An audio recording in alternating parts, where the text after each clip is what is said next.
Hey my watchers, welcome. Today we are gonna see. What if Severus Snape finally did marry Lily? Join Patreon for early access exclusive content of Super Op stories. Also contents that's too far for YouTube. You will get 400 content there, please do check that too. Please subscribe this channel, because definitely I will try my best to provide a valuable content for you all. Also check the description to support the original author for this beautiful creation. In the beginning, Severus Tobias Snape came into the world on the 9th of January 1960. His father was not impressed.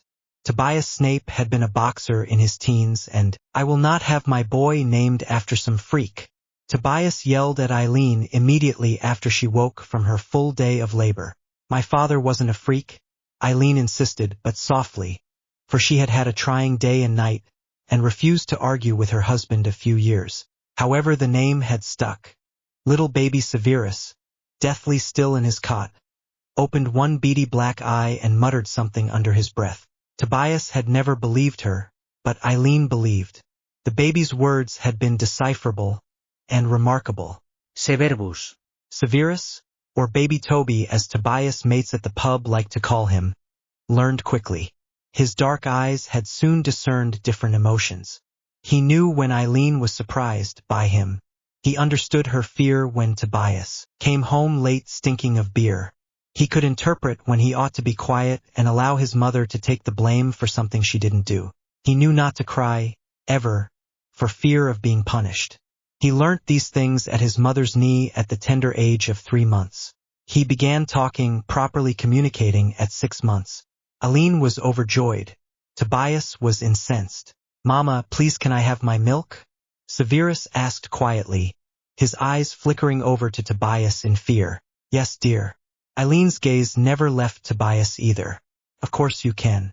Severus began showing signs of remarkable magic at 8 months. He would levitate cups, books, chairs with his fingertips, and he even hovered himself in fear whenever his father returned home drunk and violent. "Get down here." Tobias had slurred the first time it happened. "You goddamn freak. Come down here. I'll beat that weirdness out you." No, Tobias. Eileen screaming, incurring Tobias' rage once again. Suddenly, Severus acted. He had progressed past the stage of accidental magic. He pointed one chubby baby finger at Tobias and red light streamed from its tip. The light blasted into Tobias' back and the drunken Muggle was forced into the far wall before sliding down it to the floor, unconscious. Eileen rushed immediately to her baby, sobbing in relief. Thank you," she repeated over and over again, shocked into a gibbering mess as she cradled him. "I couldn't have asked for a better son. Never. Thank you so much." Twilight Stargazing. The years passed at the Snape abode. The Snape's young son was mostly avoided by the neighborhood. There was nothing discernibly wrong with him. However, there was always an air of unnaturalness, as even the local vicar claimed. Neither Severus nor his parents were allowed into church. Severus, at the age of 5, was a mystery figure. He didn't attend the local school, but he outperformed all his peers at spelling, reading, and sums. He already had a cloud of black hair surrounding his narrow face, but it was fluffy, clean, and devoid of the nits that so often plagued children around the area. He was especially clean for a boy his age living in the slums of Spinner's End, but this was partly due to Eileen's Scourgify charms every morning and night. He had a long pointed nose, but it wasn't yet hooked as it would be in a few years. His eyes were black and empty of emotion. Eileen was pleased when her son asked for academic books. She signed Severus up to the library nearby, and every afternoon he could be seen, setting off for his temple of wisdom, determination evident in his step. He displayed an eagerness to take Muggle exams at the age of 6. He read books on mathematics and English, chemistry, physics, biology, astronomy, Latin, history, geography, and even ancient Greek. This was primarily to aid him in his quest to read Eileen's old textbooks, some of which were written in Latin and runes. Despite Severus' early demonstrations of magic, Eileen made no attempts to teach him anything. She told him to stop practicing it, to do what she had, and to act like a Muggle.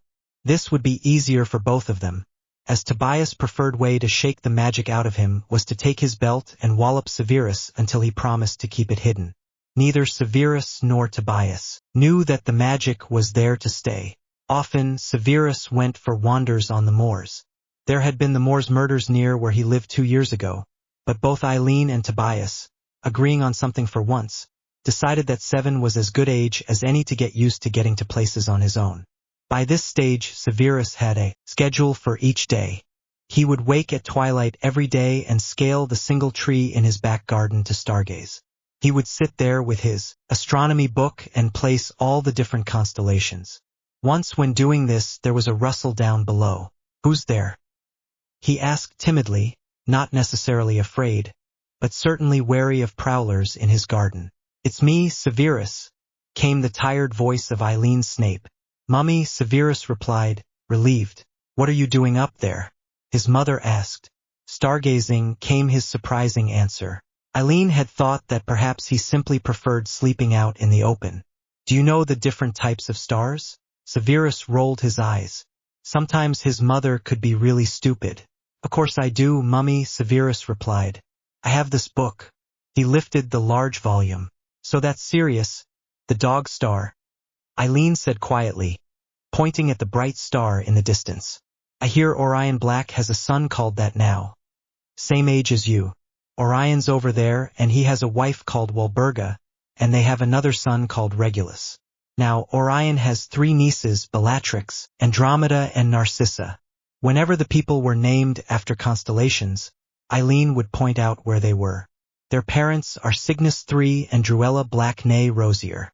And the Blacks are related to the Pruitts, Potters, and Malfoys." Every morning at twilight, Eileen and Severus would sneak out of the house and Eileen would teach Severus astronomy and genealogy combined. Severus liked the idea that all those people were named after stars.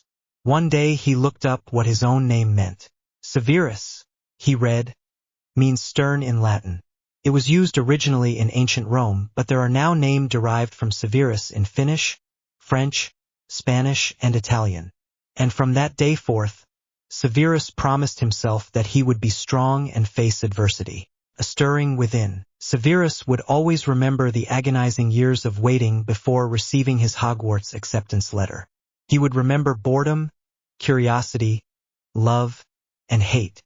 He would remember the sting of his father's belt as it hit his back. He would remember when he first closed down fully, locked down his emotions, escaped the pain of feeling. His 8th birthday came and went, no presents received. At this stage, Severus didn't know that you were meant to receive gifts, or even that you could. He was blissfully unaware of the concept of Christmas, deciding that it was probably some Muggle event that he wasn't allowed to take part in. That had been the case last year. The vicar had refused to speak to Severus when all the children in the area went to confession at his church. He shuddered and claimed that whatever atrocities he had committed, he would be better off explaining them to the devil. He would certainly receive sympathy there, and so, if Severus couldn't haunt the church, he would haunt the churchyard.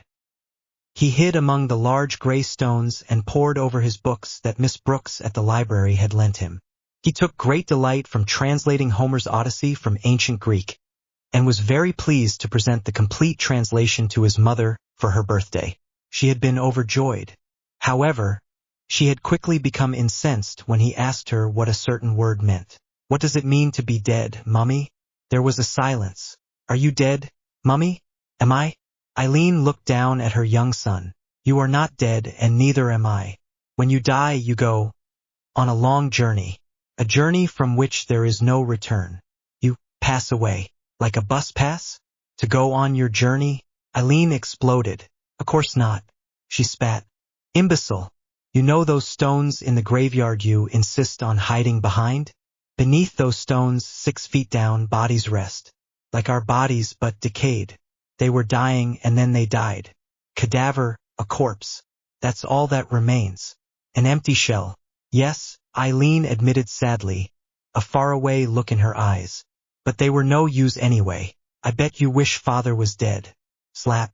Severus cringed in pain, but remained standing. He looked up at his mother, who stood towering over him, fury evident on her face. "What would you know?" she cried. He once loved me. He never loved you. And he hates me because he hates you. She broke down crying. But young Severus felt no pity for the broken woman huddled in swathes of black clothing on the floor. So that's what you think? He asked slowly. You're all the same. You're like the vicar. You think I'm different, peculiar.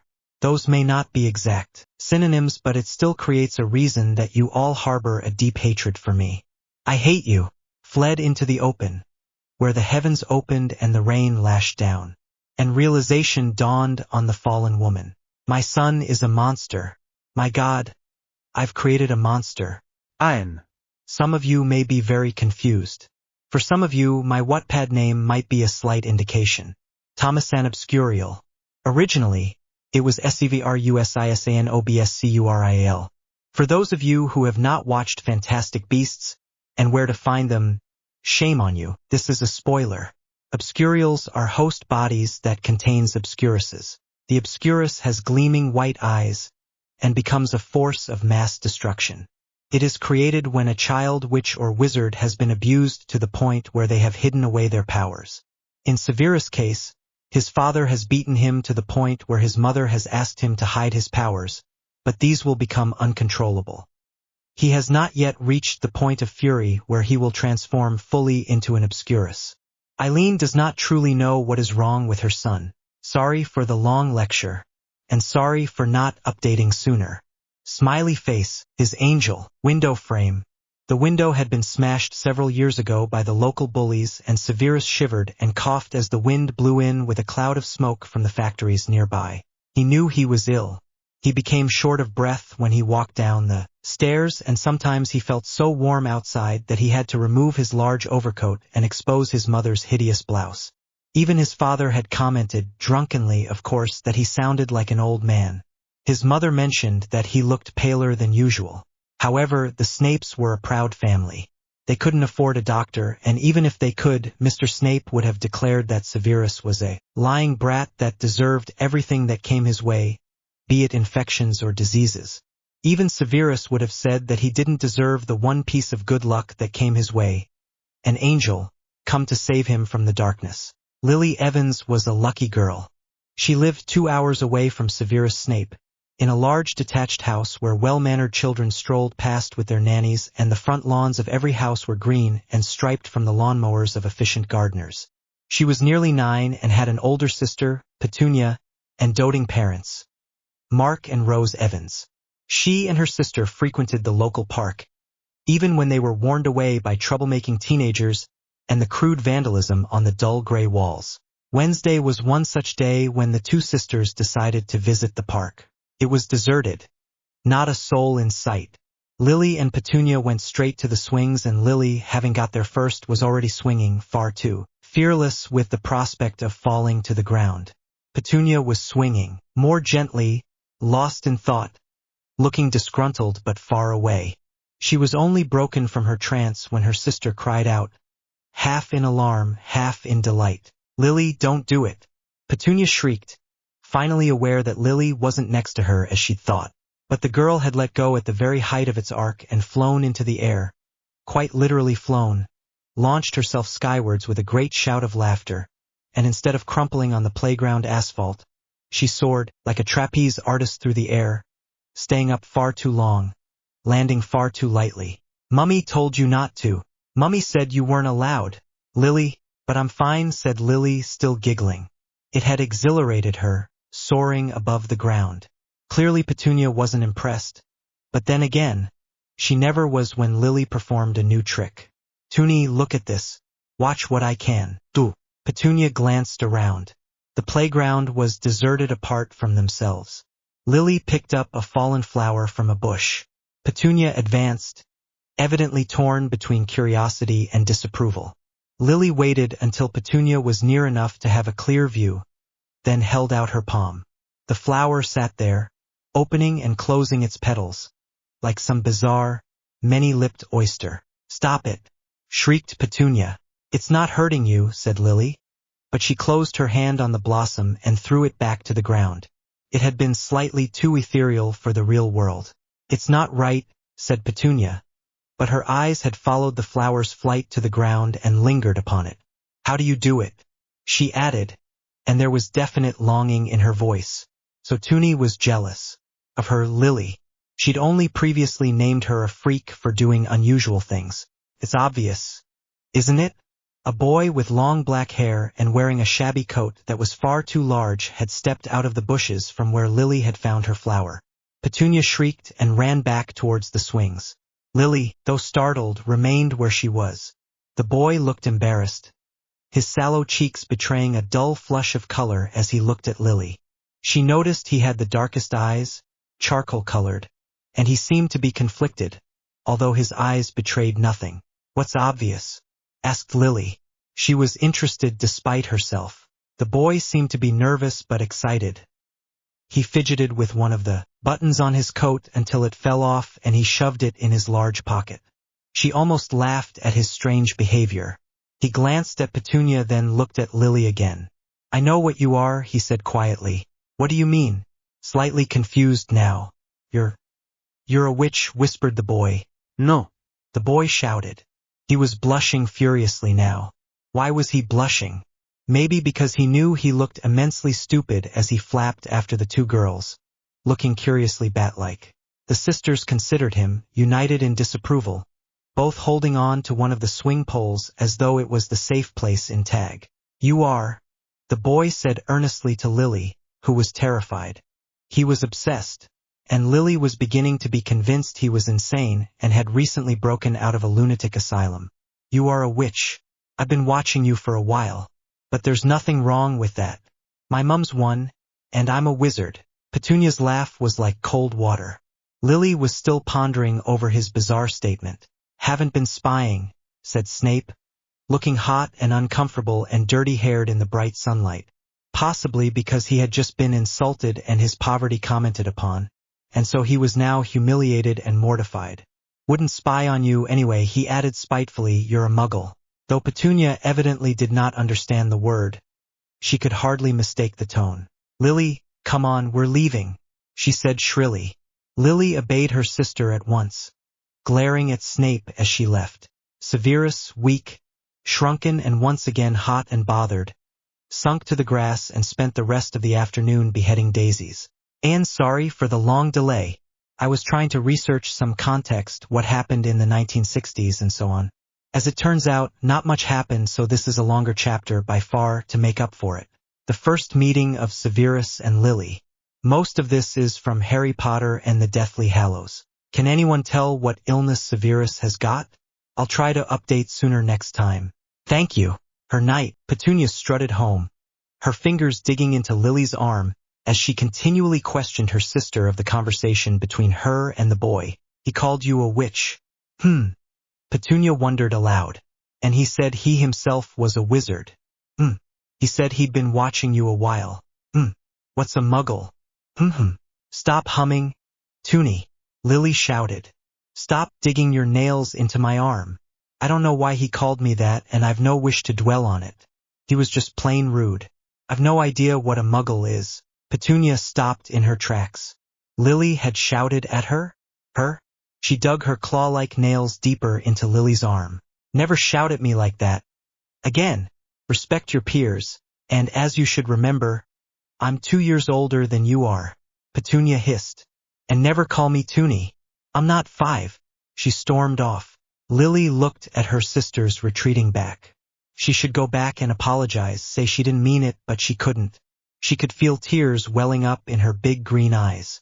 Petunia, Toonie, was her sister. Sisters were supposed to be nice.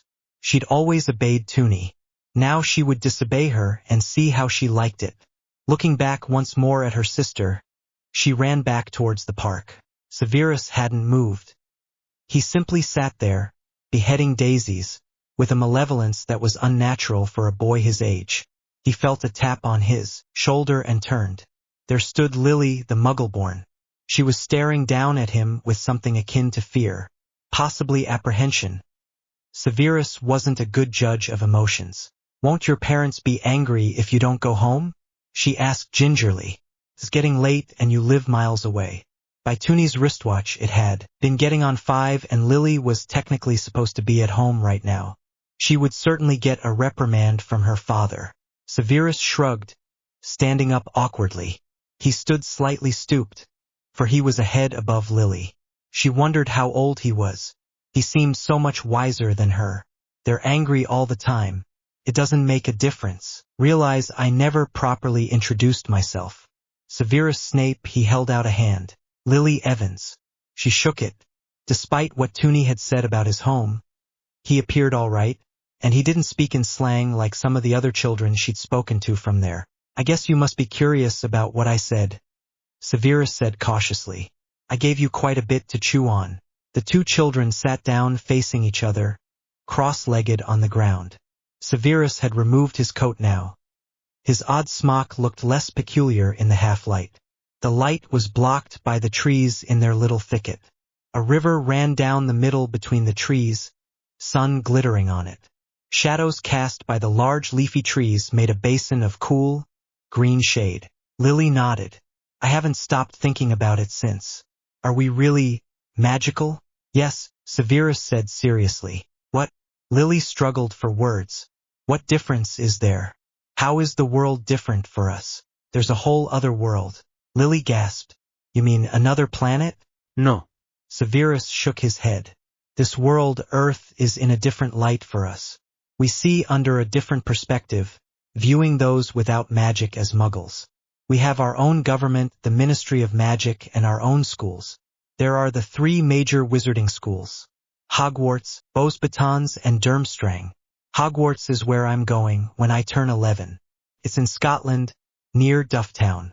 Durmstrang is somewhere cold, near Bulgaria, and Beauxbatons is in France. We have a government? Lily asked, amazed. Yes, Severus replied. A ministry of magic. But they're pretty corrupt. A load of snobby aristocrats, or so my mother told me. Why was he speaking in the past tense? Does she tell you a lot? Lily questioned. Severus looked away. She used to. Not since he stopped himself. How old are you? Continued Lily, as though nothing had happened. 9? Severus shrugged, hands in his pockets. Same as you, I suppose. I'm 8, said Lily. 9 at the end of the month. But I thought you were a lot older. Toonie's 10 and I thought you were older than her. A twisted smile appeared on the boy's face. Sometimes we grow up quicker than we're meant to, he spoke softly. He got to his feet slowly and extended a hand. Lily took it, blushing slightly. I should probably run, he added. But I'm here most days. Don't you go to school? Asked Lily. Severus' face flushed red. No, he responded. I go to the library. Books is the only thing that's taught me. Oh, said Lily. Well, I'll see you round. Yeah, smiled Severus, see you round. And the two exchanged one look before turning their backs on each other and returning to their respective homes. Ian. This is something I wrote years ago, so it's strange to publish it. Now, if I've got their ages wrong, especially Petunia's, don't hesitate to tell me. Thank you for reading, and I enjoy all comments, even if it's constructive criticism. Confusion. As Lily had expected, she met her worried mother outside her front door. Where were you? Exclaimed Rose, enveloping her daughter in a hug. Petunia's been home for ages, and I thought you were together. She shouted at me, Lily explained childishly. I went back to the park to play on the swings. It wasn't a complete lie. All right, her mother nodded. But your father will certainly give you a lecture, and it's your turn to lay the table for tea. Okay, replied Lily and ran in through the door past her mother to find her father in the living room, reading the newspaper. The park, Lily answered quietly. She hated it when her father was disappointed with her. Her mother was rarely angry or disappointed, but her father always made her feel guilty when he came home late from work and had to reprimand her. Alone? Mark Evans always seemed to know when she had lied to her mother. Lily hesitated. Should she mention Severus? She knew that her mother worried about her safety whenever she passed the poorer side of town. Then, she decided to reveal all. If he forbade her to see Severus tomorrow as she was planning to, she would go anyway. I met someone, Lily began. Her father raised an eyebrow. A boy. He comes from the other side of the river. He said nothing. His name is Severus Snape. Mr. Evans sighed and wiped at the lenses of his glasses, as he often did when he was worried. Lily was confused. What? She asked. What's wrong? There's nothing wrong with him, I swear, Daddy. He shook his head. If there was ever one person in this town that you shouldn't befriend, it would be him. He's perfectly normal. Lily exclaimed, now angry. Mark gave her a sad look. I very much doubt that, he muttered, so quietly that his daughter didn't hear him. I understand that your kind nature responds to the needs of every antithesis of yourself, he explained, but there are some who can't be helped. He will drown, and you shall go under with him. Lily was too young to understand his troubling, and too old to cry a second time in one day. She took one glance at her pensive father and left the room, closing the door quietly behind her. Anne. Here's another chapter. To alleviate any hazy clouds of confusion, a definite pun intended. You might have. Mark Evans knows a lot more about Severus' home life than Lily, and this is why he says what he does. He isn't trying to scare Lily. He is worried for Severus and simply implies that the end result will not be good, which, ironically, of course, is the truth. Thank you, broken, and the ministry can punish you if you do magic outside of school, you get letters. But I have done magic outside of school. We're all right. We haven't got wands yet. They let you off when you're a kid and you can't help it.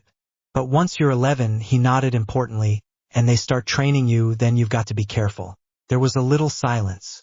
Lily picked up a fallen twig and twirled it in the air, imagining sparks trailing from it. Then she dropped the twig, leaned in towards the boy, and said, It is real, isn't it? It's not a joke? Petunia says, You're lying to me. Petunia says there isn't a Hogwarts. It is real, isn't it? It's real for us, said Severus, slightly offended that Lily told her sister about him. He didn't want Lily to be persuaded not to come and meet him every day. Not for her. But we'll get the letter, you and me. Really? Whispered Lily. Severus found it oddly satisfying to look into her deep green eyes.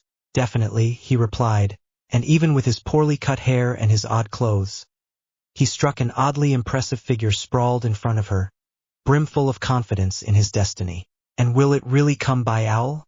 Lily whispered. Normally, said Severus, but you're Muggle-born, so someone from the school will have to come and explain to your parents. Does it make a difference, being Muggle-born? Severus had always skirted around her real fear. Severus hesitated. His black eyes, eager in the greenish gloom, moved over the pale face, the dark red hair. He couldn't disappoint her, not when the sight of her eager, anticipating the magic, left him so breathless and content. No, he said, it doesn't make any difference. Good, said Lily, relaxing. She had been worrying. You've got loads of magic, said Snape. I saw that. All the time I was watching you. Stop there, Snape. Awkwardness wouldn't get him a friend. His voice trailed away.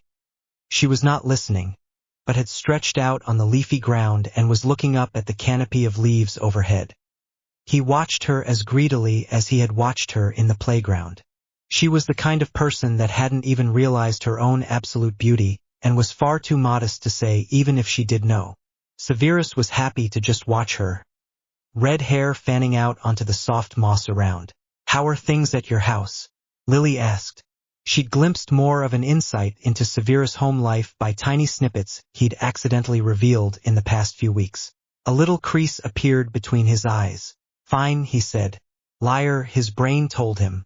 Tell her the truth. Then she'll pity you. Or she'll get her parents to call the social services. They're not arguing anymore? Oh yes, they're arguing, said Severus. He picked up a handful of leaves and began tearing them apart, apparently unaware of what he was doing. But it won't be that long and I'll be gone. He was sure about that. Doesn't your dad like magic? If he was lying, he would trip up here. He doesn't like anything much, said Severus. Too true. He didn't even like his own wife or son. Severus? A little smile twisted the boy's mouth when she said his name. She had such a pretty voice. Yeah. Tell me about the Dementors again. What'd you want to know about them for? He was shocked that he wanted to discuss such a somber topic. He knew that most of his psychotic, magical ancestors had come into contact with them in their lives. sent to Azkaban for terrorizing Muggles and lesser species, like house elves and goblins. If I use magic outside school, she was worrying about that. Lily was clearly such a rule-abider that she would never even read a spellbook outside of Hogwarts, for fear of upsetting the ministry. They wouldn't give you to the Dementors for that. Dementors are for people who do really bad stuff. They guard the wizard prison Azkaban. You're not going to end up in Azkaban, you're too. He turned red again and shredded more leaves. He had been about to say innocent, but firstly it could seem offensive, and secondly, when compared to his blushing face, be seen as flirting. When they were 9, then there was a small rustling noise. Petunia, hiding behind a tree, had lost her footing. "Toonie," said Lily, surprise and welcome in her voice, but Severus had jumped to his feet. "Who's spying now?" he shouted. He hated people who pried into his personal life, and the elder Evan's sister was one such person who did it far too much. "What d'you want?" He was slipping into his native dialect. Petunia was breathless, alarmed at being caught, struggling for something hurtful to say towards him, but it seemed to affect Petunia Evans quite a bit. There was a crack. A branch over Petunia's head had fallen. Lily screamed. The branch caught Petunia on the shoulder and she burst into tears. "Toonie!" Her voice was full of desperation. She genuinely cared for her sister. If Petunia was his sister, it was a good thing he had no siblings. But Petunia was running away. Lily rounded on Severus, who was carelessly indifferent to the scene he'd just witnessed. He'd seen more distressing violence in his young years. "Did you make that happen?" She was aghast. No. He looked both defiant and scared. And he was. Did he lose control? Unleash silly, childish magic on a mere Muggle? Had he really stooped that low? Was Lily wary of him? "You did." She was backing away from him, clearly frightened. Severus hadn't meant to scare her, hadn't meant to do it either. "You did. You hurt her." No, I didn't." He told his mother countless times that he wouldn't do it, he wouldn't practice magic, he wouldn't make his father angry. Not on purpose. And he'd promised himself that he wouldn't lose control. He would keep his emotions tightly under lock and key. Something deep inside his brain switched off, and clouds drifted across the obsidian eyes. But the lie did not convince Lily. After one last burning look, she ran from the little thicket, off after her sister. And Severus, trembling, shoved his hands into his pockets and headed towards the approaching darkness of night. Another chapter, and very soon after the previous one, I might add. I'm getting better at organization.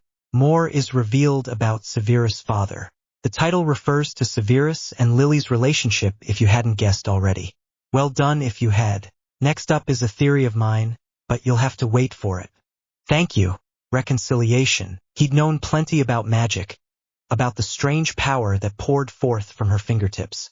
But she'd never actually seen him do it, and that was why she was so positive that it had been her that had performed the action.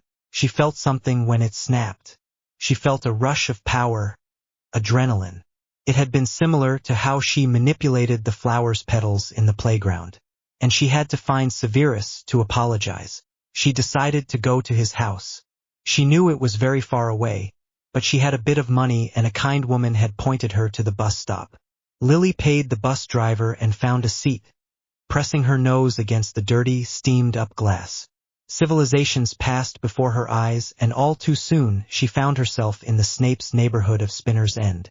"Excuse me, sir," Lily called to a mumbling man on the opposite pavement. "Can you tell me where I'd find the Snapes?" The man wandered closer, reeking of stale alcohol. "You'll find the older one yonder ways," he said, tripping over the curb, pointing towards a little pub. "The younger one over there." He pointed at a crumbling churchyard, "and the wench in that house." His trembling finger indicated the last house on the row. Lily headed over. Severus wouldn't be in an old graveyard. She rapped on the door and then stood politely back.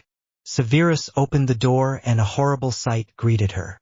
The door opened up onto a grimy kitchen, with smashed tiles, chipped plates and moldy walls.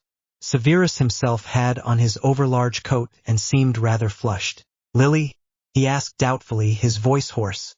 "Why are you here?" "I've come to apologize," replied Lily. "But, do you want to come over my way?" Mum's making us lunch, she offered. Severus glanced back into the gloomy kitchen. Sure, he answered, and slammed the door shut. They began walking down the street, with Lily taking surreptitious looks back at his house. Are we walking? He questioned, looking down at her girly-heeled shoes with a dubious air. He wore men's boots, his long toes sticking out the battered ends. Of course not. Silly, Lily laughed, jangling the coins in her pocket. We're getting the bus. Come on, there it is. Severus was hesitant to take Lily's money. He'd never had any of his own, and the coins felt sacred in his ink-stained hand. He handed the correct change over to the driver as quickly as he could so as not to feel too guilty. The two sat at the front of the bus. Lily eagerly watching the gray, cobbled streets was by, and Severus sitting awkwardly, ramrod straight, perched on the edge of his seat in an attempt to not get any closer to the younger girl. Lily felt Severus' apprehension as they approached Lily's neighborhood. He tensed up even more as she pointed out which house was hers, and was reluctant to enter even when he saw Mrs. Evans waving cheerfully at them from the kitchen window. Hello, Severus, said Rose, beaming. She'd prepared chicken and cucumber sandwiches for the children and cut them into little triangles, accompanied by romaine lettuce, baby tomatoes, and Parmesan cheese. Severus stared at the spread, unable to believe his eyes. He didn't often have breakfast, and only a biscuit or two for luncheon to carry him through until dinner. He always had wholemeal bread and had never tried the white, soft bread that Mrs. Evans proffered.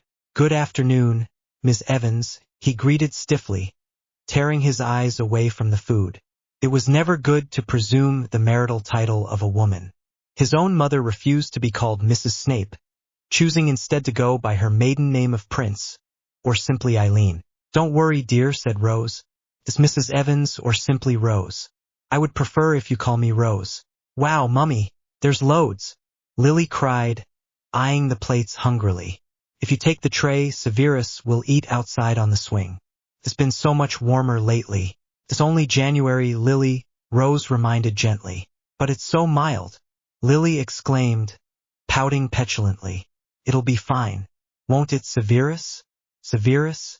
The boy murmured something and followed Lily outside with the tray. I'll get some lemonade, Lily said excitedly and ran indoors. Ian. What's wrong with Severus? Has anyone guessed? Took me a while to research the symptoms, but I think I have it right. Tell me next chapter if I've got any details wrong. Thank you for reading. Sick. He's not our son, Mr. Evans hissed.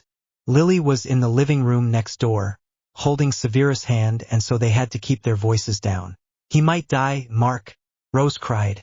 He's got pneumonia, it might be serious. We're not his parents. Mark lowered his voice. You know that it has to be family. He's a child, and he's dying, Rose pleaded. His parents aren't here. Who knows where they are? I won't sit around and watch him die. Not like, Rose began to sob. Mark put his arms round her. SSH, it wasn't your fault. There was nothing you could have done.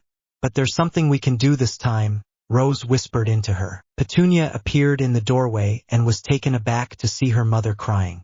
I've rung the doctor, she said quietly to her father. His breathing was getting worse. His lips were turning blue. Well done, Toonie, Mark murmured, and he welcomed Petunia into their little circle. You've been a very grown-up girl today. Petunia huddled closer to her parents, annoyed though she was for being called a child. She was 11, after all, closer to womanhood than childhood. There was a short silence, then an outbreak of coughing and finally, retching. Lily gave a panicked shout. Mom! A kindly-looking doctor came up to them. Are you Severus Snape's family? He asked, looking inquisitively at their varying hair colors. Red, Lily and Rose, brown, Petunia, and gray, Mark, and wondering how Severus was in any way related to them. Yes, Rose replied before her husband could answer. He gave her a reproachful look. Is he going to be all right? Lily questioned, concern clouding her large green eyes. A crease appeared between his eyes. He will be, yes, said the doctor slowly, in time. Severus has mycoplasma pneumoniae and will have to stay in hospital for a few days just to keep him stable. Mr. and Mrs. Snape, if I may have a word? Of course, answered Mark, worried. He led them into a smaller room. He began quietly and urgently. Look, I realize you're not his parents. Rose made to interrupt. He's very clearly undernourished, and I doubt his real parents would allow him to get treatment, considering his appearance. He paused. They exchanged startled glances. Did he mean something more? But I'm very grateful that you got him here. He would most likely have died. He's had pneumonia before. It's obvious. There's always a lot more at risk. He can't keep fluids or medicine down, and his skin has a blue tinge. We'll be using intravenous antibiotics to treat him, and he may need respiratory therapy. I'm hopeful that he won't need to go to the intensive care unit, but one can't be certain. You're welcome to visit. I trust he won't need more than 3 or 4 days here. The doctor then excused himself and left Mr. and Mrs. Evans to go back to the waiting room. Petunia waited behind while Lily visited Severus with her parents. He lay worryingly still, arm hooked up to an forebag. He wore a hospital gown and looked uncharacteristically peaceful, deep in sleep. Lily went over to him and took his hand. She had her teddy bear with her, a worn but well-loved brown bear called Snuffles, which she tucked under his arm. I hope you get better soon, Sev, she whispered. Her parents hovered uncertainly behind her. I'll miss you if you don't come home. Anne. A depressing chapter. I almost made myself cry, especially with all the foreshadowing I've included. Unlike Severus, who understood what death meant when he was 8, Lily still doesn't understand where you go afterwards. She just knows that if he did die, he wouldn't come home. Are you surprised that I didn't portray Petunia in an unsavory light?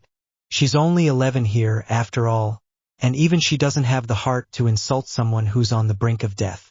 He has her to thank for his life. I had to research pneumonia thoroughly to write this, and I hope I didn't get any facts wrong. Thank you for reading. Recovery. Severus was released after 4 days and was taken back to the Evans house. A change of scenery that neither Severus nor Petunia were very comfortable with. Petunia had to bunk with Lily, something they hadn't had to do for years, and get used to the Snape boy's unhealthy pallor around her house.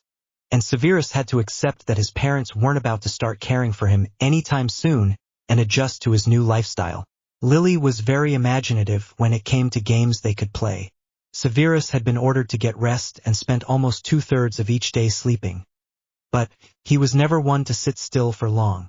All too soon Lily was forcing him and Petunia to play hide and seek around the house and challenging them, Severus particularly, to truth or dare. "Okay," Lily said slowly, face bunched up in concentration, as she tried to think of a potentially embarrassing question for her new, prudish friend. No, Severus replied, blushing profusely. Petunia? Lily raised an eyebrow at her sister, who had at first declined to join them. However, Petunia was a nosy person, and so was naturally intrigued to dig up any dirty facts about their most recent guest. No, Petunia said hastily. You? Yes, Lily answered childishly, nose upturned, face slowly reddening, thinking of Severus in the hospital. Mummy and Daddy. Yes, well, of course, Petunia amended. Snape, truth or dare? It was Petunia's turn, and she refused to call Severus by his first name. Truth. Severus did not want to end up doing anything humiliating before Mr. and Mrs. Evans, who sat behind them on the sofa, drinking cups of tea, a quaint tradition, it seemed. Best present? Petunia questioned. Toonie.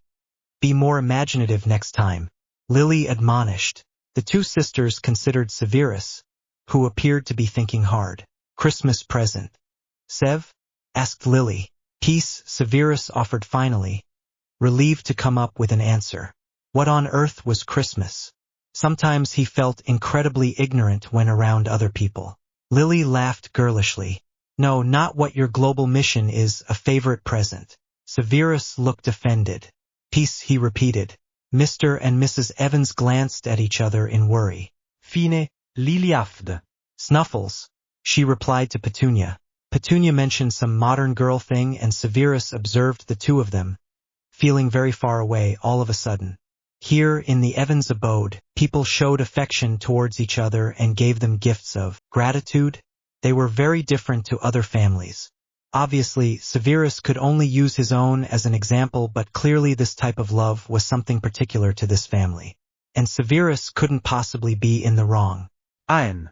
Mr. and Mrs. Evans detect discord in the Snape household, and Severus finds real life extraordinarily odd. Is that even how you play truth or dare? Tell me if I'm wrong. Thank you for reading, and always remember to comment. Mysteries. Somewhere, deep down, Severus had known he would have to go back home. Outwardly, he had hoped, foolishly, that Mr. and Mrs. Evans would turn out to be the kindly couple from the fairy tales that would spirit him off and adopt him, and he and Lily could stay together forever. But, of course, it wasn't to be. It was Mrs. Evans to whom he first mentioned it. I'll have to go, won't I?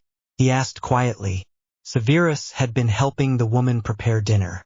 Mr. Evans and the girls were in the living room, watching a show. Severus didn't care for something called Doctor Who. But the man could hardly be a doctor.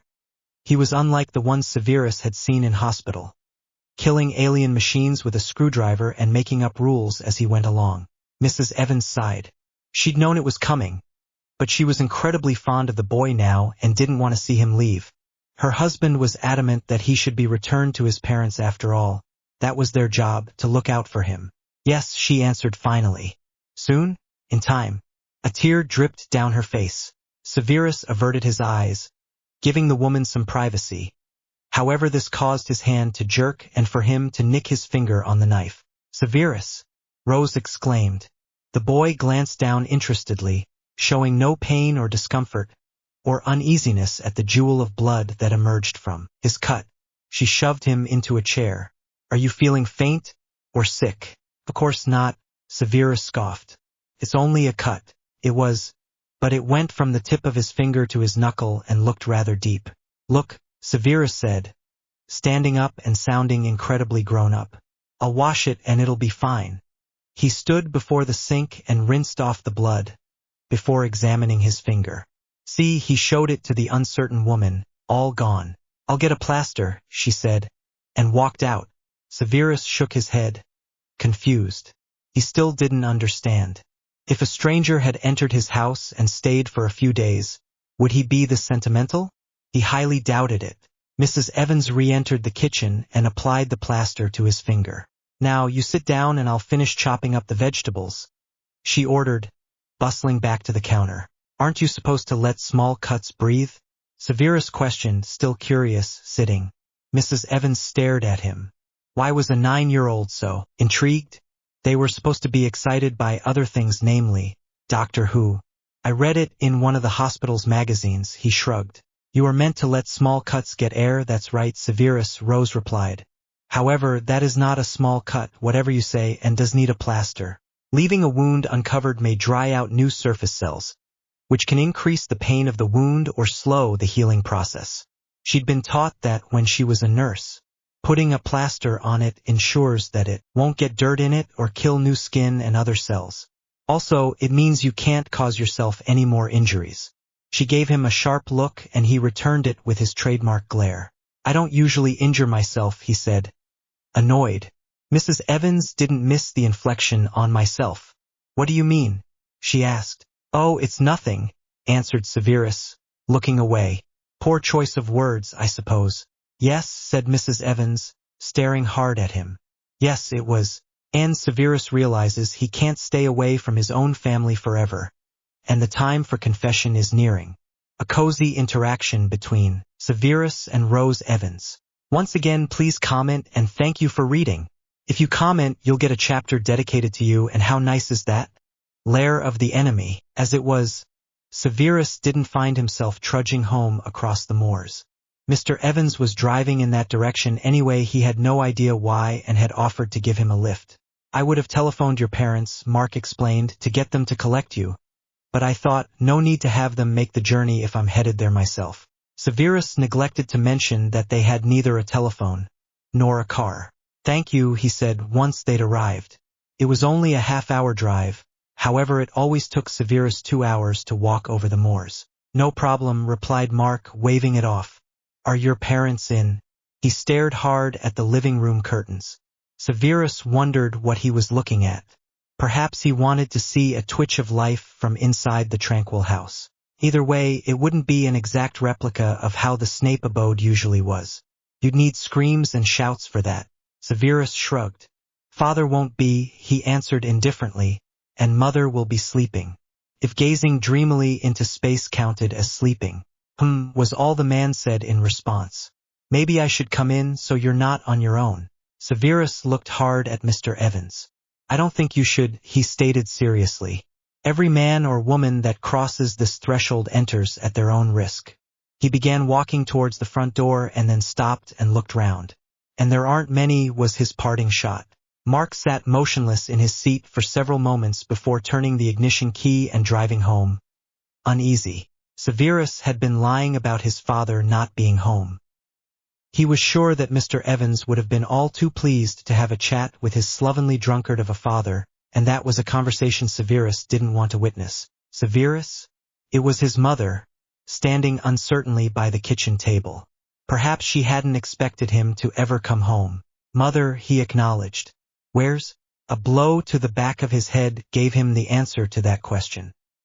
He staggered back to his feet and turned to the face the ever-poisonous sight of Tobias Snape.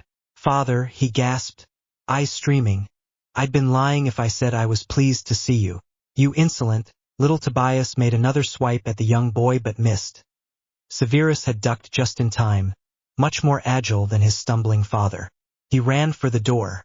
He'd sleep on the moor if he had to. Boy, Tobias threatened, if you leave here, you're never coming back. Just think of that. I'll be at a mate's house if anyone needs me, he said gruffly, and ventured back into the night. Eileen knelt by her son. Blood dripped off his face onto the dusty stone floor. Tip your head back, she ordered, and pinch it. It'll stop bleeding soon. But, Mom, I think it's broken. Severus exclaimed thickly. Shouldn't be, she frowned. Tobias' punch isn't that hard. Both of them knew it wasn't true.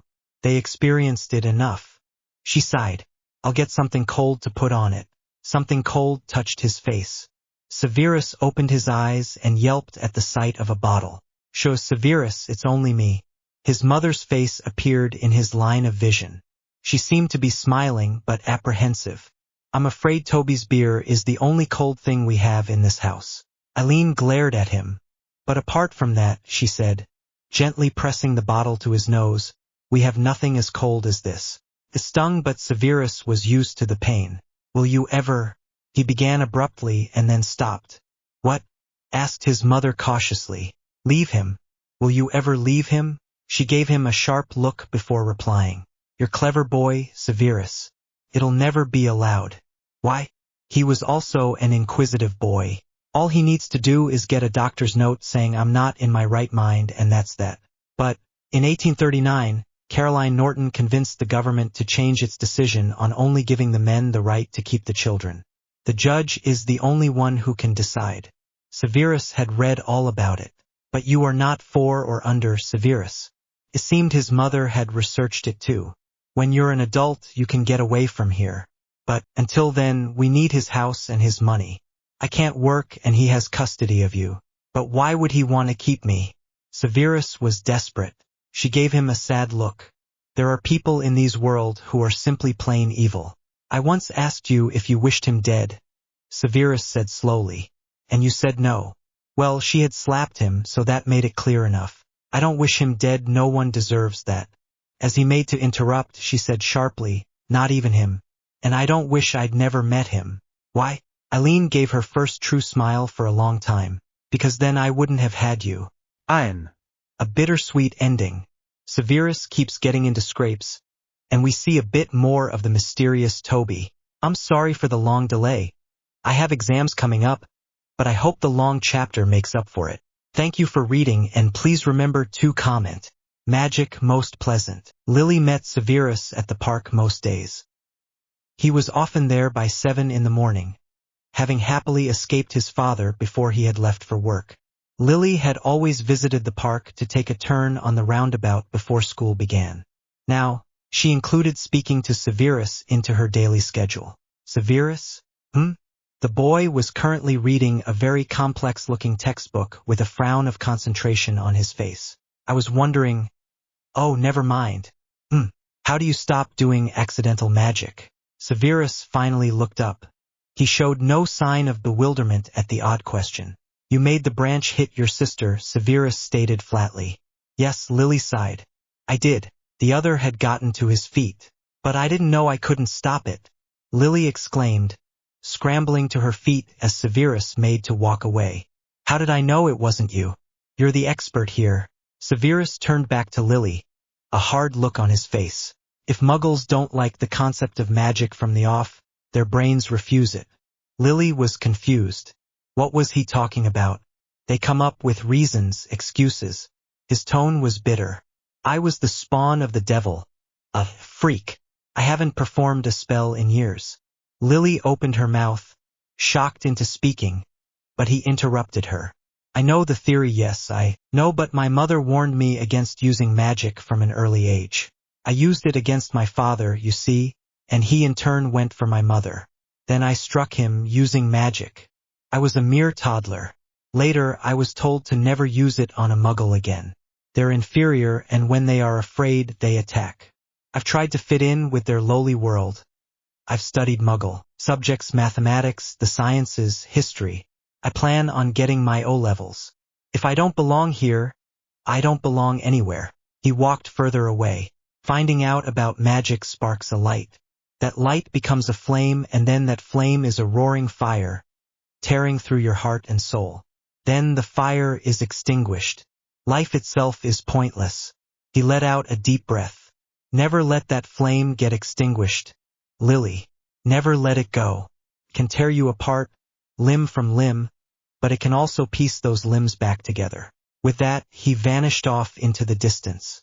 And Lily thought she saw a flash of white before he was gone, blending into the murky landscape. I apologize for the abysmal length of this chapter. This was all my brain could come up with. For those of you who think Severus' speech are a tad grown up for the young boy, think again. This half-blood prince has already faced far more than most poverty, abuse, neglect, and this means that he gets to have the best speeches. This chapter is dedicated to Chara XFNAF for her perpetual voting. Go follow her. Thank you for reading, and please write comments.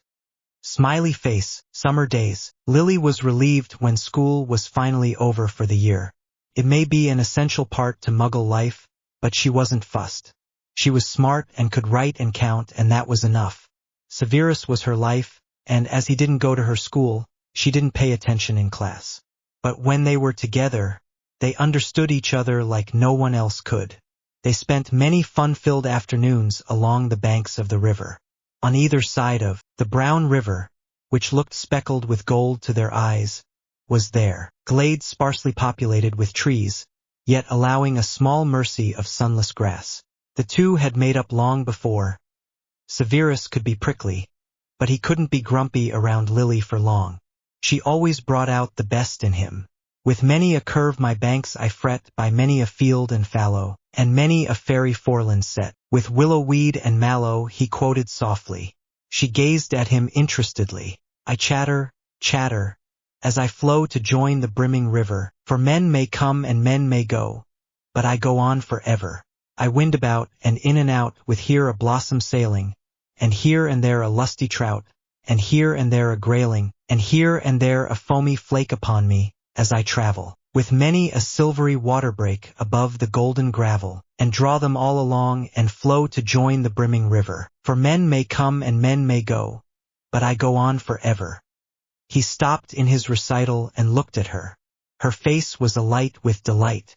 Who said that? She asked. Alfred Lord Tennyson, he replied, the master of poetry. He wrote many things. I doubt that is even his most famous. How can you be so talented? Severus? Lily questioned, watching him carefully. She noticed how he changed when he was around her. When she saw him from afar, he was always hunched over and miserable, but when he saw her, he brightened with a happiness that flummoxed her, and was no longer the facsimile of the hunchback of Notre Dame. His eyes, Severus, had the deepest eyes, sparkled with an unfamiliar youthful hunger. He looked at her carefully. I study, he replied finally. But how can you remember everything? Severus sighed. I can picture the words on the page, he explained. I can see the layout, and from that I can visualize the words. I remember every book I've ever read. Her words were now round with amazement. You were reading that book about Dementors yesterday, she said eagerly. What did it say on page 402. A Dementor is a gliding, wraith-like creature, widely considered to be one of the foulest to inhabit the world.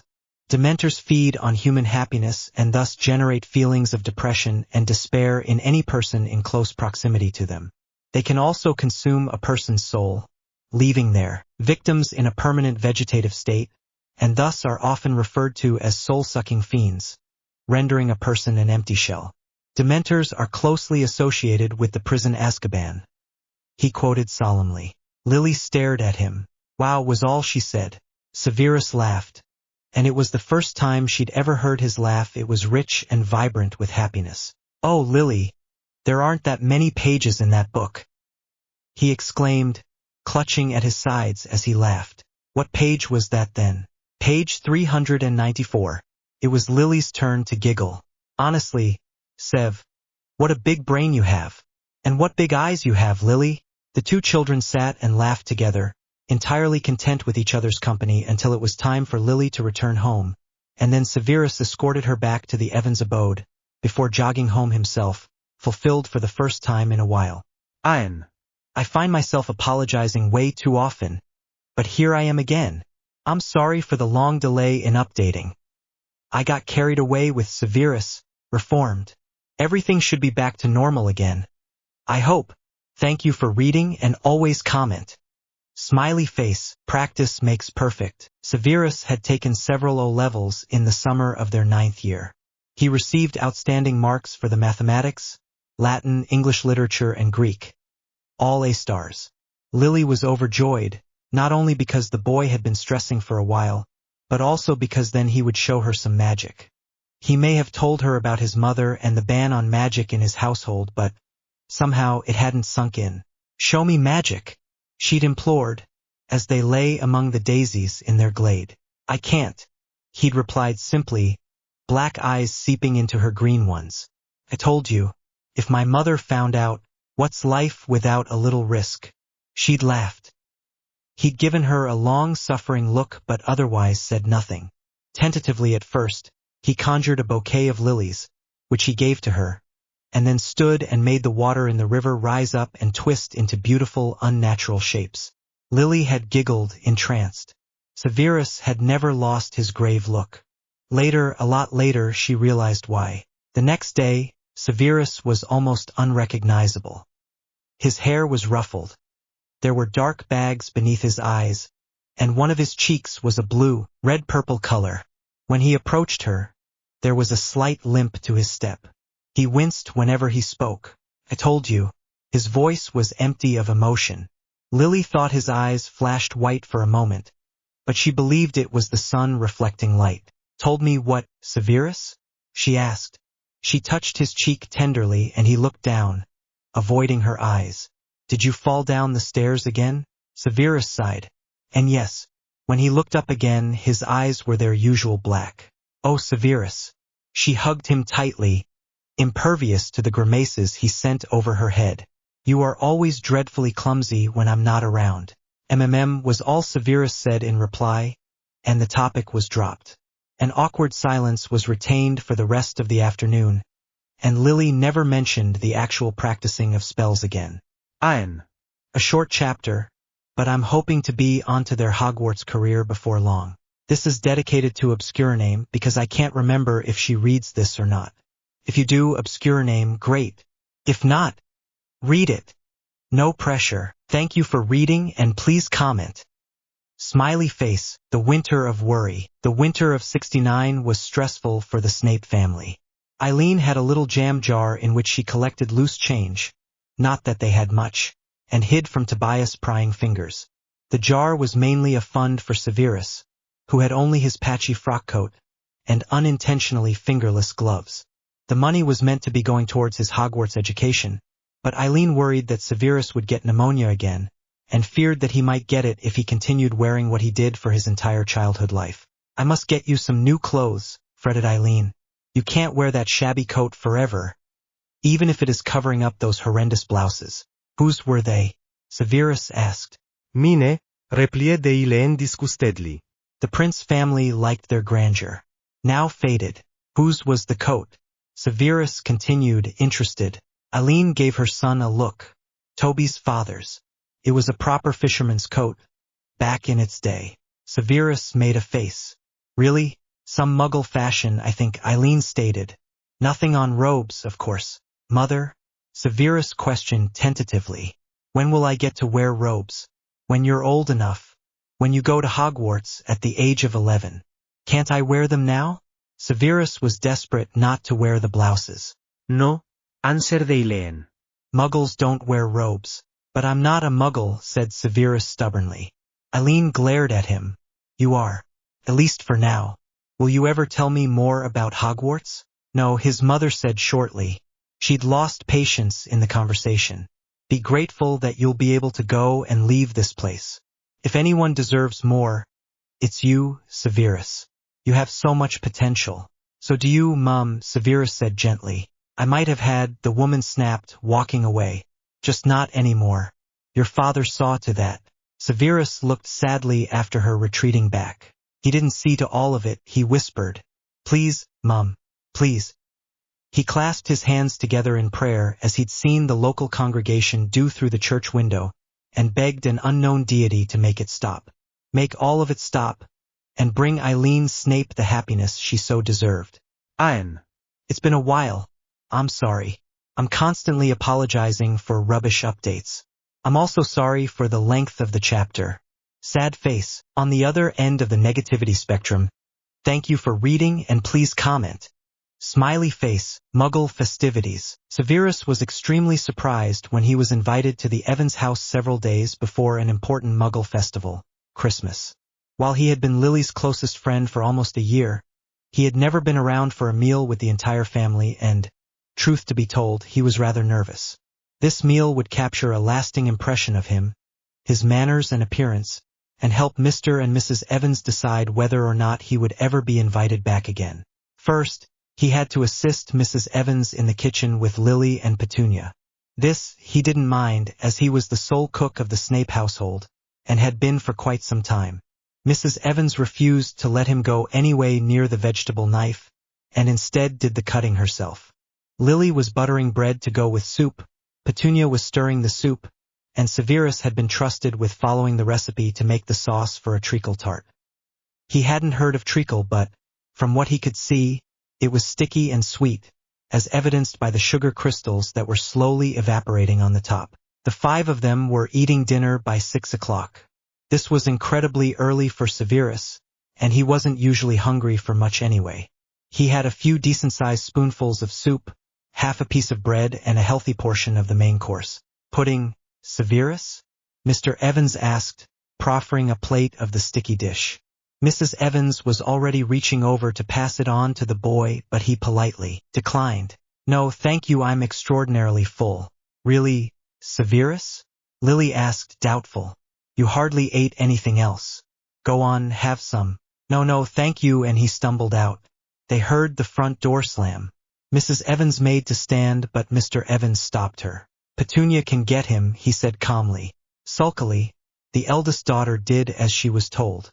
She went to the door, opened it and looked out. Snape? You there? Petunia could hear panicked breathing, and went to investigate. There Severus was, sitting on the curb by the road, with his head in his hands. I'll get Mum, she said worried, as she watched him hyperventilate. He shook his head frantically. Should I go? He shook his head again and, confused, she went to sit by him, but not too close. Okay, just, you need to slow your breathing down. Try and match it with mine. In and out, there you go. Once Severus had finally calmed down, Petunia asked if he wanted to return indoors. No, I should be getting home, he said hastily. Please can you tell your parents that it was a lovely dinner, and I'll see Lily tomorrow? Petunia simply nodded, and looked on in bewilderment as he stumbled away. Severus did not see Lily the next day, as both he and Petunia had forgotten, in their joint confusion, that her family was traveling to see cousins, and would not be back until January. When they met again, Lily had forgotten all about the dinner a month before, and instead asked after Severus' holidays, despite the fact that the boy didn't go to school, and so therefore every day was virtually a holiday. How was your Christmas, Sev? Lily asked happily as she embraced him. The boy still wasn't completely comfortable with physical contact, but he no longer resisted it, and even patted her on the back gently. Severus, however, was of the not entirely wrong opinion that Christmas was some sort of Muggle holiday vaguely related to something that his father called religion. Good, he replied, leaving his answer ambiguous in the hope that he wouldn't have to explain his misunderstanding. What did you get? She continued, unaware as to his inner battle of thoughts. Sleep. Lily gave him a confused look and left it at that. Ian. For early readers, you will have already read the next chapter. Ice cream is coming soon. Thank you for reading and please comment. Suggestions? Criticism? Anything is welcome. Spring senses. Ian. Please go back one chapter. I missed out Christmas.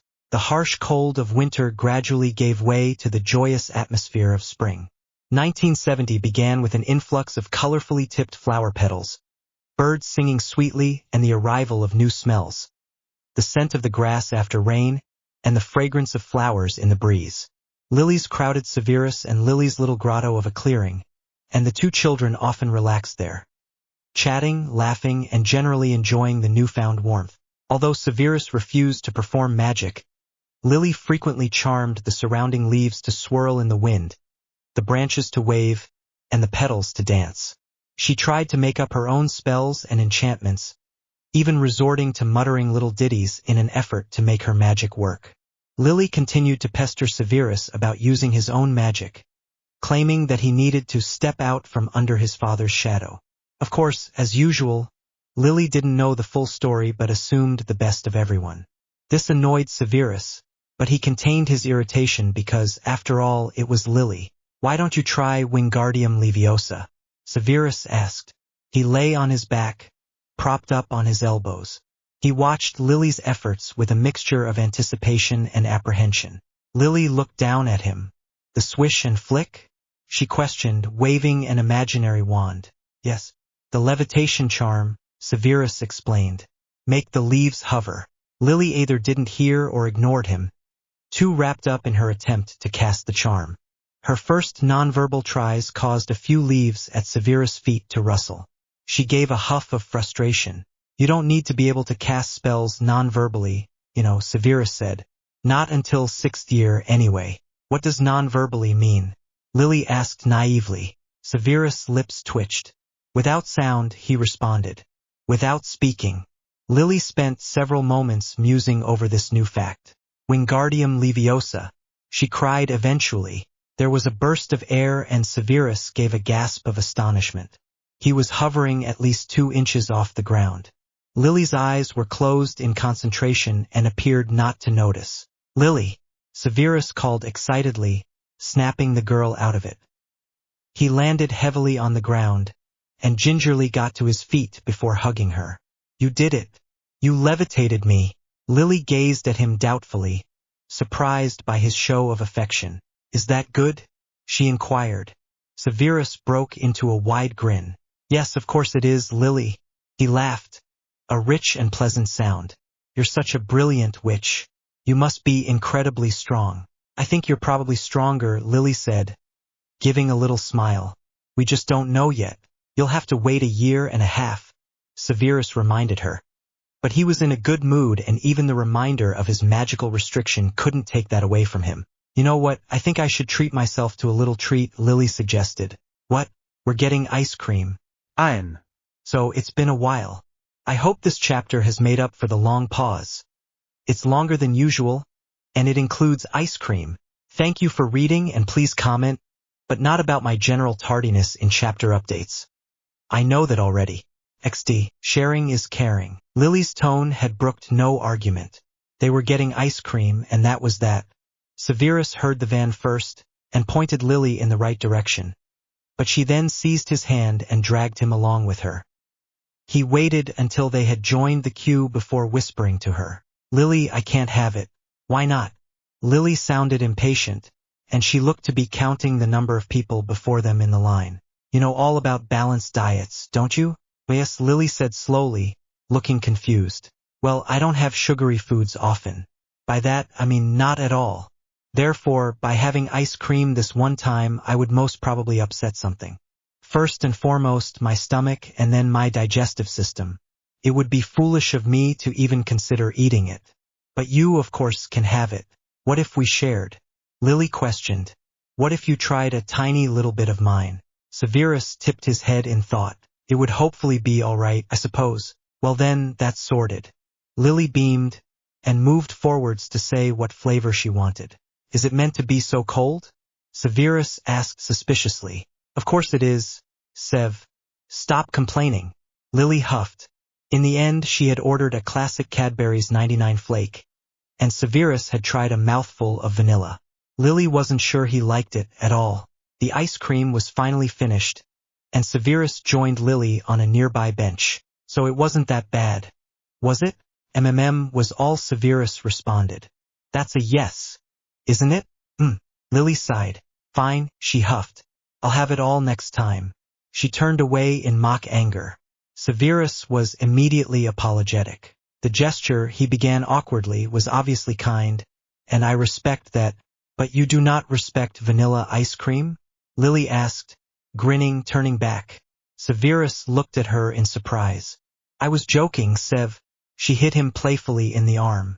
Learn to understand jokes. I find it hard, Severus stuttered, self-consciously. Lily laid her head on his shoulder. Well, try and understand mine at the very least. A small smile made its way onto Severus' face. I'll try. Promise? Lily questioned childishly. Promise. Summer once again brought about good news with the results of more of Severus' exams. He had taken his English language, astronomy, and French O-levels, and scored as on all three. He was, however, aware that the funding for these exams was all coming out of his pocket, and so was undertaking all the jobs he could find, whether weeding elderly Mrs. Oliver's garden or washing the windows of Mr. Reed's greengrocer's. Despite the rumors of his affiliation with Lucifer, everyone did what they could to find more help, and if it meant hiring the strange Severus Snape of all people, so it did. He toiled away in the sun, and froze in the night, and all for the hopes of a better future with a certain vivacious redhead. After all, if you worked incredibly hard to get something, surely you would? This ended on a slightly melancholic note. I apologize. To be fair, we all know that Seth's life is sad, so I must write it that way. Unfortunately, this is dedicated to the amazing XFNAF for their amazing comments. Keep commenting. XD. Thank you for reading, and please comment to your heart's content. Advancing assessments. Autumn brought about change for Lily. She was back at school, and exams were the main focus of her last year in primary education. Despite the knowledge that she would, hopefully, be attending Hogwarts in a year's time, she was working as hard as she could if the worst came to the worst, and her parents were encouraging this. They would understand when the time came. Severus was helping her as much as he was able. He'd long since surpassed the standard of the basic knowledge needed to enter a secondary school, and therefore could assist Lily in simple mathematics, English grammar, and the easiest of scientific principles. Her parents were hoping for her to enter the nearest grammar school, where Petunia was currently a student. It had a rigorous entry system, but Lily was bright, and Severus was, after all, doing all he could, which was a humongous amount. This, however, meant that the two didn't get as much time as usual to spend together. Severus was planning on taking his final 3 O-levels, the separate sciences, and these required his utmost attention. If all went well, he wouldn't need to take his A-levels, he would have wizarding qualifications, or he could get an apprenticeship. In addition, Severus was studying as much as he could about magical subjects. He'd been proficient in potions from an early age, and he was very much ahead in the field of astronomy from his O-level. Herbology linked nicely to potions, and Severus was pleased to be able to identify many herbs in the patch of earth they called a garden. However, despite reading extensively on the subject of charms, transfigurations, and curses, Severus had not performed a spell. He hoped that the theory would be enough to secure him an apt understanding of the 3 practical subjects. He also wished not to be a laughingstock in their flying lessons. He knew that it was difficult, but, after all, he could fly unaided, something that he felt was above a first year's usual magic. Flying unaided was one thing he'd never mentioned to Lily. It didn't affect their relationship in any way, and so he'd neglected to tell her about it. He didn't believe it was very common, being able to fly without a spell or a broom, and that was why he hadn't told Lily. She wasn't an obvious person, but she did tend to blurt out things that she felt weren't secrets when they were. If Severus told her, she would most likely pass it on to the next person she saw, whether Muggle or not. Lily was also practicing for Hogwarts. She didn't know nearly as much as Severus, but she had read the few books that he had been able to lend her, and attempted things like the levitation charm on a mostly daily basis. She had never brewed a potion, but she did know the names of several plants and fungi due to her mother's fascination with gardening. She was incredibly excited about the upcoming year. Despite revising hard for her 11+ tests, she knew she would be terribly upset if she didn't receive her letter to attend Hogwarts. There were only about 2 months until her birthday, and Severus was before hers. She didn't know whether she could even bear Christmas to drag on slowly. She was just too eager to get that letter. Severus had even, in his painstakingly awkward way, tried to let her down gently. Lily, he had said that it doesn't always come to Muggle-born children. What is a Muggle-born? She had asked, hurt but not wanting to appear so. Someone like you who comes from Muggle parents. One of your ancestors at least would have been magical, though, he had explained. What would happen if I didn't get in? She had wondered aloud. What would happen? Severus had repeated. You would go to that grammar school. And what would you do? Lily had stared intently at him. He stuttered, I would go with you. We'll never be parted, Lily, never. Lily had smiled at that. We'll be together for a very long time. Severus had looked down at her. Not a very long time, Lily. She'd been worried at that. Always. This was a filler chapter, obviously. Chapters with little to no speech are always less interesting, unfortunately, and I had no idea what to write. However, our dynamic duo will be receiving their letters in 2 chapters, and we'll be off to Hogwarts before we know it, so the excitement will ramp up, you'll be pleased to know. Thank you for reading and putting up with my cringy writing. Title dropping. Please comment, as I am a little short of ideas, and both compliments, if there are any XD, and constructive criticism are very welcome here. Christmas celebration. To Lily's absolute delight, Snow settled in for hibernation in the first week of December that year. She had taken her exams, and was now awaiting her results. But before then, she could celebrate a white Christmas with her best friend. Severus, however, was extremely disgruntled with the weather. Snow meant ice, and ice meant below freezing temperatures, and below freezing temperatures meant a cold and miserable Severus. He didn't own a pair of gloves or a scarf or hat, and relied on his frock coat to keep him warm, despite the giant holes moths had made during its stay in the Snape's coat cupboard. Snow also meant that he would have to wash in the river as the pipes had frozen, and work extra hard to force the stove to set alight. Snow brought no work, and caused Tobias Snape to seek out the refuge of the local pubs even more.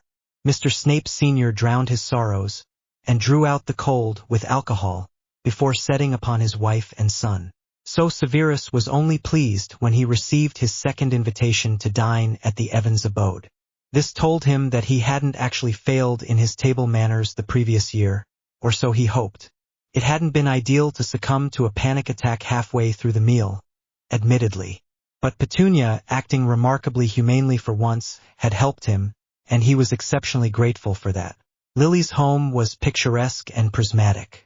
Thin strips of shiny metal foil were attached to long pieces of thread and hung from the ceiling and above picture frames. Decorative balls were balanced precariously on a large evergreen tree in the corner of the living room, and an angel, which looked amazingly like a cross between Petunia and Lily, stood proudly on its summit. Severus was once again tasked with making the sauce for the treacle tart, but was not forced to eat it this time, for which he was infinitely thankful. He noticed that the elder Evan's daughter kept sending him worried looks, as though expecting him to flee for the door at any moment, and figured that she was most likely the reason for his being left alone during the meal. Lily nattered on and on with Rose and Mark, but Severus did not have to speak more than he wanted. Once the meal was finished, and Severus was preparing to leave, Lily ran up to him with a neatly wrapped box. "What is this?" he asked cautiously. "What could possibly need to be wrapped up?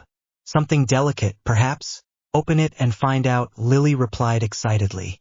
With slender fingers, Severus carefully unwrapped the parcel, making sure to preserve the colorful paper that had encased it. He was wary of ripping the paper, sure that it would be used for something other than protecting the object inside. Severus' voice gave away his surprise at seeing a pair of warm, woolly gloves inside the box. Why would they need to keep gloves inside a box? Were they exceptionally valuable? They're wonderful, Lily, he said awkwardly at long last. He made to give back the box, and received Lily's bewildered stare. What is it? He asked, scared. Rose stepped forwards comfortingly. Severus, it's a present from Lily to you, the woman explained gently. You can keep the gloves and the box and the paper. They are yours now. Severus held onto the gift as though it would vanish. What did I do to deserve this? He questioned, amazed. Rose patted him on the shoulder. You are a good friend to Lily. That is what you have done to deserve this. Use them well. Lily gave him a hug and watched as her friend slowly pulled the gloves over his small hands. When on the doorstep, Severus turned back to give Lily one last smile, and he did not miss the sympathetic looks of the three older Evans. Even Petunia appeared sad, and he felt like he might be the cause of it. Was all misery caused by him? And Severus receives his first ever gift. Gloves. Don't worry, Lily's presents will get better. XD. It was a celebration, despite Severus' conflicted emotions at the end. Rose, Mark and Petunia are simply sad that Severus has never had a Christmas present before. Oh, and before you ask, Mark won't always be the strong and silent one. He will get a larger speaking role in the next chapter. Thank you for reading and please comment. Was Lily's present the right gift for Severus? A curious arrival. Severus received his second present ever on his 11th birthday, on the 9th of January. It was delivered by a carrier owl, of all things, and was received through his small window. The insistent tapping of the bird's claws had woken him from a short, fitful sleep and, for that, he was grateful. He had ventured cautiously over to the window. It could either be Lily trying to get his attention or a vandal, one of many in the neighborhood. To his surprise, it was neither. He peeled back the black material he had stuck to the window frame to stop both cold air blowing in, and as a mild defense against stones or other weapons, and was startled to see the flapping creature. He did not let it in. Mr. S. Snape, the boiler cupboard, the last house on Spinner's End, Lancashire. He could puzzle over with his friend, and not without. Exactly 21 days later, on Lily's 11th birthday, she received similar correspondence. Severus had come over for the day, and they had been eagerly chatting about Hogwarts in the privacy of the garden when Rose walked over, anxiety written all over her face. I think you'd better go home, Severus, she said, frowning. Severus looked to Lily, who spoke. I think Severus had better wait and see, she said, her voice issuing dominance. Are you sure, darling? Rose asked. It's a rather delicate matter. Lily gazed at Severus. I want Severus to always be here to find out the important things in my life, she stated calmly. Rose blinked. Our visitor might object, she warned, but followed them back inside. The stern-looking woman waiting in the living room frowned even more upon seeing Severus. She wore what he assumed to be robes, of the same color as the ink on his letter, and towered over the two children. Black hair was neatly tucked into a small bun, and Severus' first thought was that this was not someone to cross. I thought Miss Evans had only one sibling, the woman said calculatingly. She does, Rose replied. Petunia is her sister. She gestured towards the girl listening from the doorway. However, this is my daughter's closest friend. They face everything together. Severus stepped forwards, hand outstretched. I'm Severus Snape. Am I right in thinking you are Professor McGonagall? He inquired politely. The woman pressed her lips tightly together. You are right, Mr. Snape, the professor answered. Do I have the honor of addressing the son of Mrs. Eileen Snape, nay Prince? The four Evans all exchanged shocked glances. You do, Severus replied coolly, though I'm not sure honor is involved. His modesty flattered her. I'm sure it is, she reassured. So you know all about Hogwarts, then? Severus nodded. She turned to the rest. Hogwarts, she began, is a school for wizards and witches. Petunia snorted. It is not, I must emphasize, a school for lunatics or for the mentally unstable. It is where young sorcerers such as Severus and your daughter, Lily, learn to control the unnatural forces that they've already exhibited. No more will you question what Lily does. She will be able to manipulate her magic and ensure it does no harm. I'm sure you have questions. Mark stepped forward slightly. How can we verify that this school exists and indeed that these powers exist? You don't even present an address for us, he inquired, gracious although his appearance was stern. McGonagall answered smoothly. Our address cannot be known to mere muggles, I am afraid. I can, though, showcase my own powers. Very well, Mark said gravely, and stepped backwards again to witness it. Here is your letter, she gave this to Lily. And the offer to help extends to you as well, she added to Severus. Thank you very much, Severus said courteously. When Rose returned, all eyes turned to Severus, to hear what he had to say for himself. Ian. I don't normally stop on a cliffhanger, do I? Anyway, you've got one now because I felt myself going on and on if I didn't stop right there. Severus is going to have a lot of explaining to do in the next one, certainly. Thank you for reading, and comments are always very welcome. Intrepid interrogation. Lily, sensing rather than seeing her parents' confusion, decided to take charge and explain. When I met Sev in the park for the first time, he told me I was a witch, she began slowly. The former was watching her curiously. I was of course offended, but then he told me everything. He told me about Hogwarts and about the magical community. I've known I was a witch since I was 9, and surely you all must have guessed? Mark shook his head. It wasn't logical, he said. I knew there was something, Rose whispered, looking fearful but awestruck. And I, exclaimed Petunia, striding into the room, always knew there was something unnatural. Freak, she spat at Lily. Severus, recognizing jealousy when he saw it, did nothing, but watched as Rose told the older girl off. It's unfair, she wailed. It's always Lily that gets everything. Brains, beauty, magic. I hate her. And she ran out of the room and up the stairs, sobbing. I'll leave you to speak privately, Severus stated awkwardly, and he too left the room. Instead of waiting outside, or even eavesdropping, Severus scaled the stairs and tapped on the door he knew to be Petunia's. Go away, she shouted angrily from within. It's me, Petunia, Severus, he replied quietly. She opened the door slightly and stuck her head round it, staring suspiciously at him. What do you want? She growled. To talk to you, Severus answered reasonably. Severus kept calm. You and I both know that isn't true. Why did he have to act like the mature one? She was older after all. Look, can I come in? No, Petunia snapped. Fine, Severus sighed, crossing his arms. At least know that Lily never meant for our friendship to break yours and hers, and neither did I. He had nearly approached the stairs when she opened the door fully. Snape, he turned back. You can come in. Petunia's room was different from Lily's, but, strangely enough, better.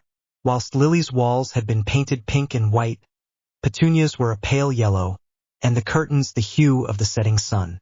Unlike the books Lily had crammed onto her tiny bookcase, Petunia's were all over, stacked neatly on the desk, haphazardly strewn across the floor, slotted on the windowsill.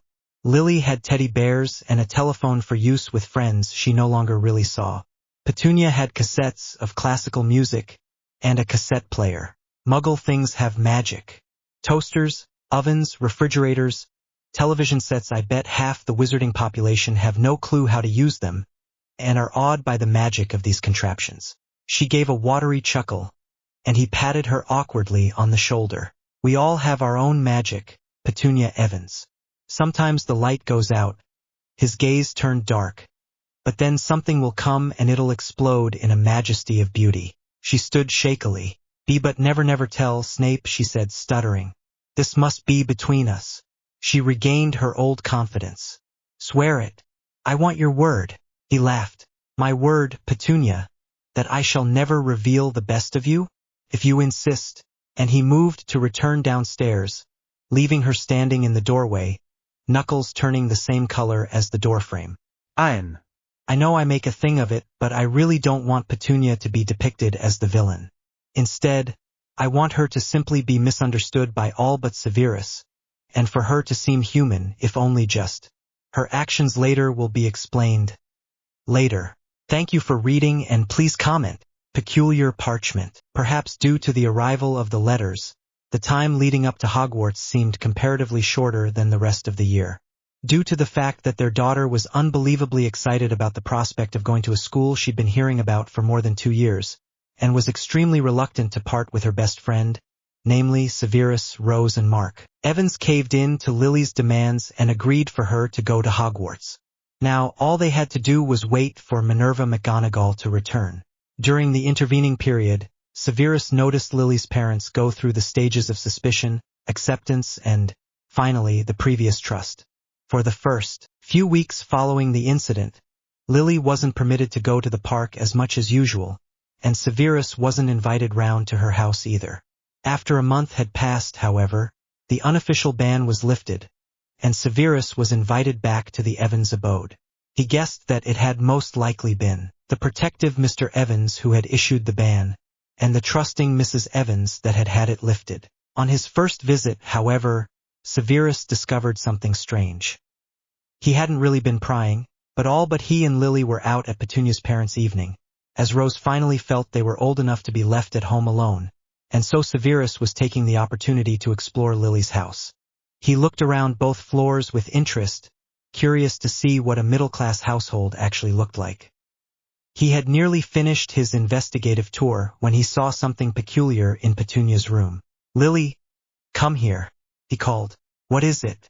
she asked, running up the stairs. She had been making cookies downstairs. "Petunia has a letter from Hogwarts," he breathed, eyeing the familiar parchment with an unusual trepidation. "What?" I said. "I heard you." Lily cut him off as she stalked towards the letter. He held out an arm to stop her. "We shouldn't," he said. She stared at him weirdly. "It's her private correspondence," he added, as though she ought to understand. "But it's Hogwarts," Lily replied, in a way which implied that Hogwarts was hers, and hers alone. Sensing that this was one thing he wouldn't be able to stop, Severus merely watched as Lily opened the letter and began to read aloud. "Dear Miss Evans, I regret to inform you that those, such as yourself, without magic, cannot currently attend Hogwarts. We call your kind Muggles, and unfortunately the wizarding world has a very dim view of Muggles. If at any stage this view changes for the better, I would be delighted to grant your request for a place at my school. Don't begrudge your sister's magic. It was not her who decided she would get it.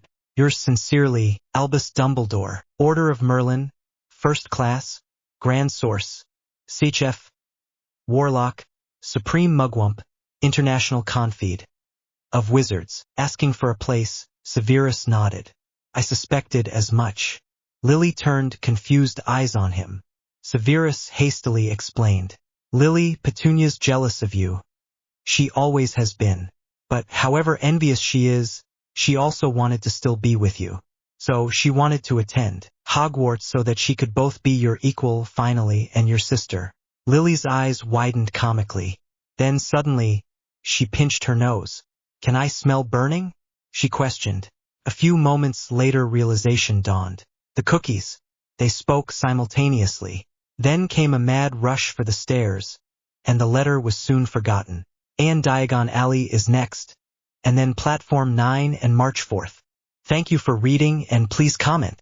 The Alley of Awe. Professor McGonagall, as previously stated, arrived in July. Upon seeing the witch through the peephole in the door, Lily excitedly let her in, and then instantly rushed out in a quest to get Severus. "Miss Evans, what are you doing?" the professor asked curiously. "Getting Severus," Lily replied, pulling on a coat, and then her shoes. McGonagall was astonished. "But he lives so far away." Lily turned to the woman. "You said he could come with us," she said fiercely. "And so he shall," the professor said softly. "We can go by Floo. I fixed your 2 fireplaces up for the day." The 3 Evanses shared a look of confusion. Petunia was out for the day with a friend. She quickly explained. By using this powder, she took a jar out of pocket, we can be transported to your friend Mr. Snape's house through means of your fireplaces. Due to the fact that yours are obviously owned by non-magical people, or Muggles as we call them, I've had to connect them to the Flu network for one day. Mr. Evans nodded, understanding. Mrs. Evans looked worried, but nodded nevertheless. Lily appeared extremely eager. I'll go first, she declared, walking towards the professor. Take a good handful, yes, good, very good. Now toss the powder onto the flames, step into them, and state your destination clearly. Lily followed the professor's directions and vanished from sight. Now, your turns, McGonagall commented, handing the jar to Lily's parents. They took a decent handful each and followed their daughter through the fireplace, before McGonagall stepped into the flames, too, and disappeared with a crackle. Stepping into the Snape's house was a huge surprise for all four travelers. Severus stood, speechless, in the living room, but otherwise appeared to make sense of their sudden arrival. Lily was looking around with a curious air. Severus, is that your father? Shouldn't we wake him? Isn't he coming with us? Lily asked, indicating the snoring man on the sofa. No, I mean yes, I mean no, Severus gabbled nervously, eyeing them all as they surveyed the mess that was his living room. Yes, it is my father, and no to the other two. Lily seemed surprised, but continued to look round, now more quietly. My mother's not coming, Severus told Professor McGonagall, who seemed disappointed by this news. Migraine. Do you need to inform her of your leaving? Inquired the professor. No, Mater Severus. Him? She pointed at his father. He shook his head sharply. Very well. Lead the way, Miss Evans. The destination is the Leaky Cauldron. Severus may have been surprised when they entered a gloomy tavern, McGonagall thought interestedly, but he did not show it in any way. The Evanses, on the other hand, were gobsmacked, and seemed to be waiting for an explanation. This is the pub that connects Diagon Alley to Muggle London. When we have finished, I will take you through that way to show you where it is for any future visits. Lily was positively bouncing on the balls of her feet in joy, waiting impatiently for them to enter the alley. McGonagall, however, had one more thing to do first. Morning, Tom. Now, Diagon Alley was everything Severus and Lily could have hoped for, and more.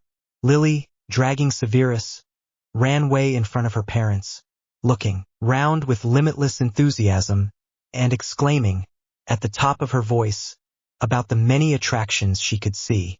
Miss Evans, the bank first, McGonagall directed.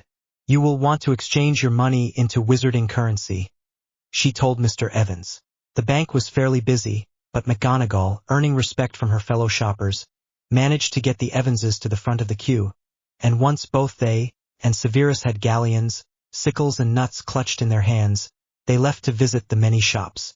Severus mainly watched Lily buy everything, as he was borrowing almost all he needed from his mother, and had been embarrassed when the teacher asked him why he was not standing on the stool to have his robes fitted. The latter was, in fact, receiving a large amount of attention.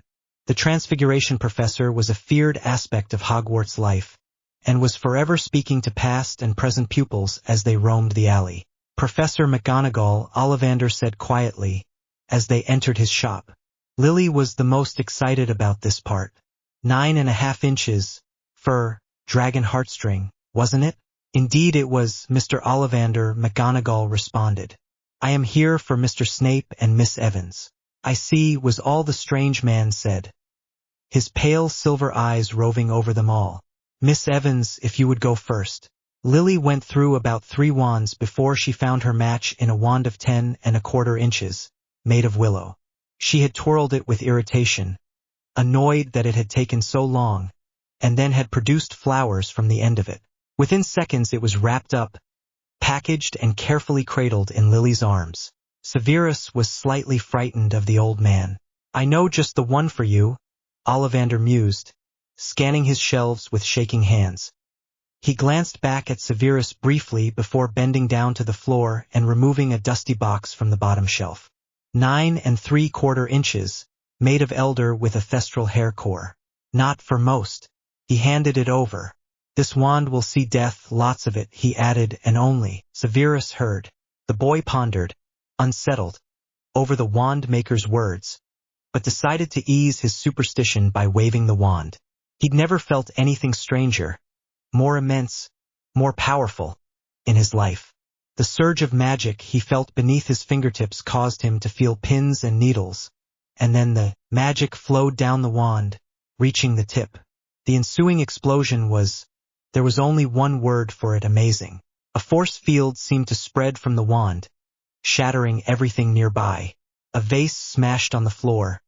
The table splintered, shards going everywhere. The windows imploded, and the wand itself went red hot, causing Severus to drop it on the floor. He stared at the mess, dumbfounded. What? McGonagall started, but didn't finish, as Ollivander had his own wand out. Reparo, he muttered.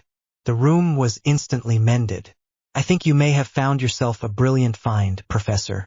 McGonagall had her mouth open, and shut it at these words. I think so, she managed finally, weakly.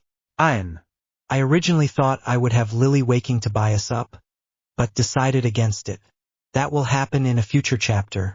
Be warned. Surprised by Severus' wand choice? Thank you for reading and please comment. The Gateway of No Return. After returning from Diagon Alley, Severus did little other than see Lily, read his new and old books and marvel at his wand. It seemed strange, after all these years, that he could simply go off to a magic castle and not worry about his father hitting him or his mother fearing him. To add to the absurdity, Severus knew he could perform many tasks without a wand, and now wondered what he would do with a wand. By the time the 1st of September came, which in that year was a Wednesday, Severus had devoured his new knowledge. Previously, he'd read the entire The Standard Book of Spells by Miranda Goshawk, making a concerted effort to understand the complex theories of the different spells, and now he moved on to magical theory and a history of magic. He breezed through A Beginner's Guide to Transfiguration 1000, herbs and fungi, and magical drafts and potions. The Dark Forces, A Guide to Self-Protection was interesting enough, and Fantastic Beasts and Where to Find Them was positively enthralling.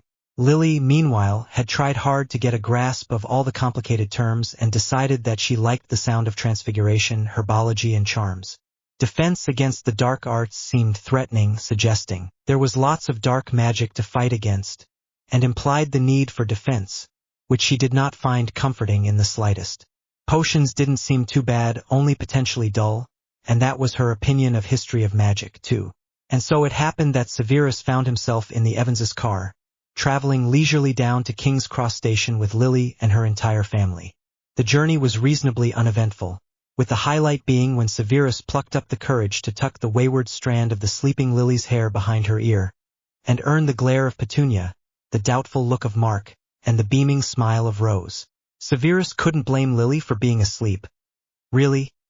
The journey was a little bit longer than 4 hours in duration, and they had to get there for 11, having started off at about 20 past 6.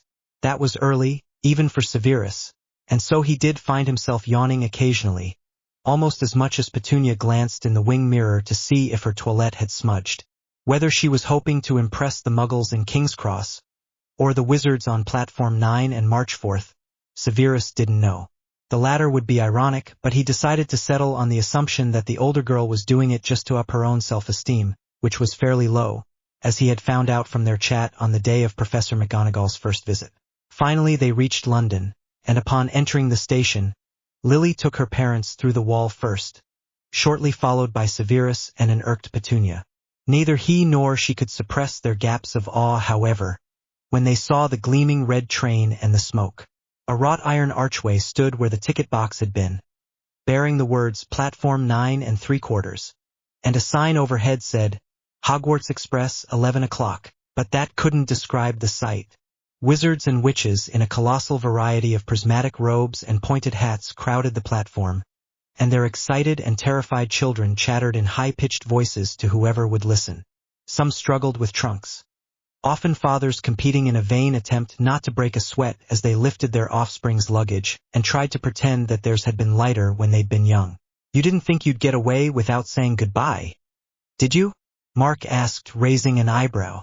Severus chose not to reply, and instead stood stock still as Rose enveloped him in a motherly hug as kindly didn't move until she moved away. Mark gave him a firm handshake. You make it, Severus, he advised.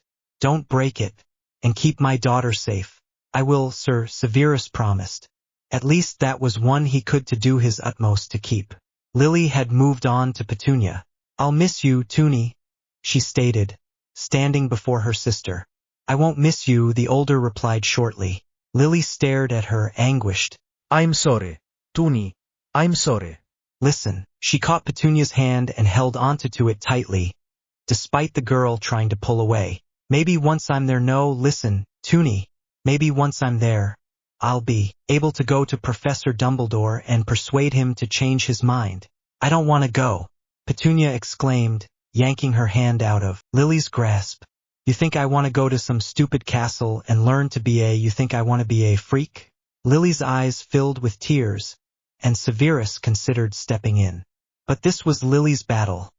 This was her conversation with her estranged sister. Only she could do this. I'm not a freak, Lily said hotly. That's a horrible thing to say. That's where you're going. A special school for freaks. Petunia seemed to be warming to her theme. You and that Snape boy. Weirdos, that's what you two are.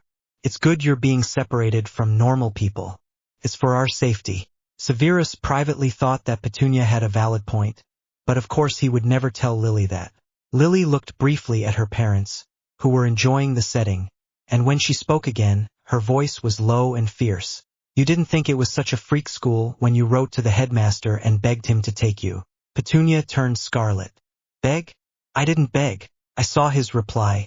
It was very kind. It had also been the wrong thing to say. You shouldn't have read, that was my private, how could you?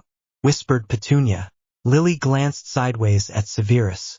Petunia gasped. That boy found it. You and that boy have been sneaking in my room.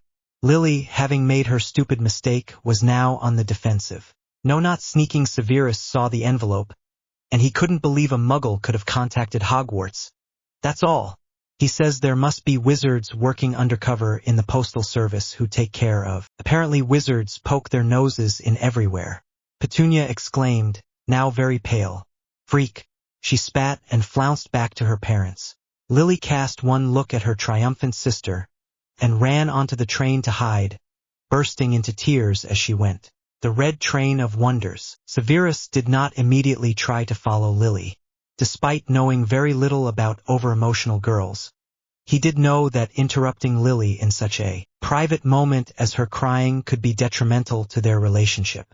Instead, he moved his and Lily's trunks onto the train with great difficulty, stashing them in the luggage carriage at the end of the train, and then changed out of his ridiculous Muggle clothes.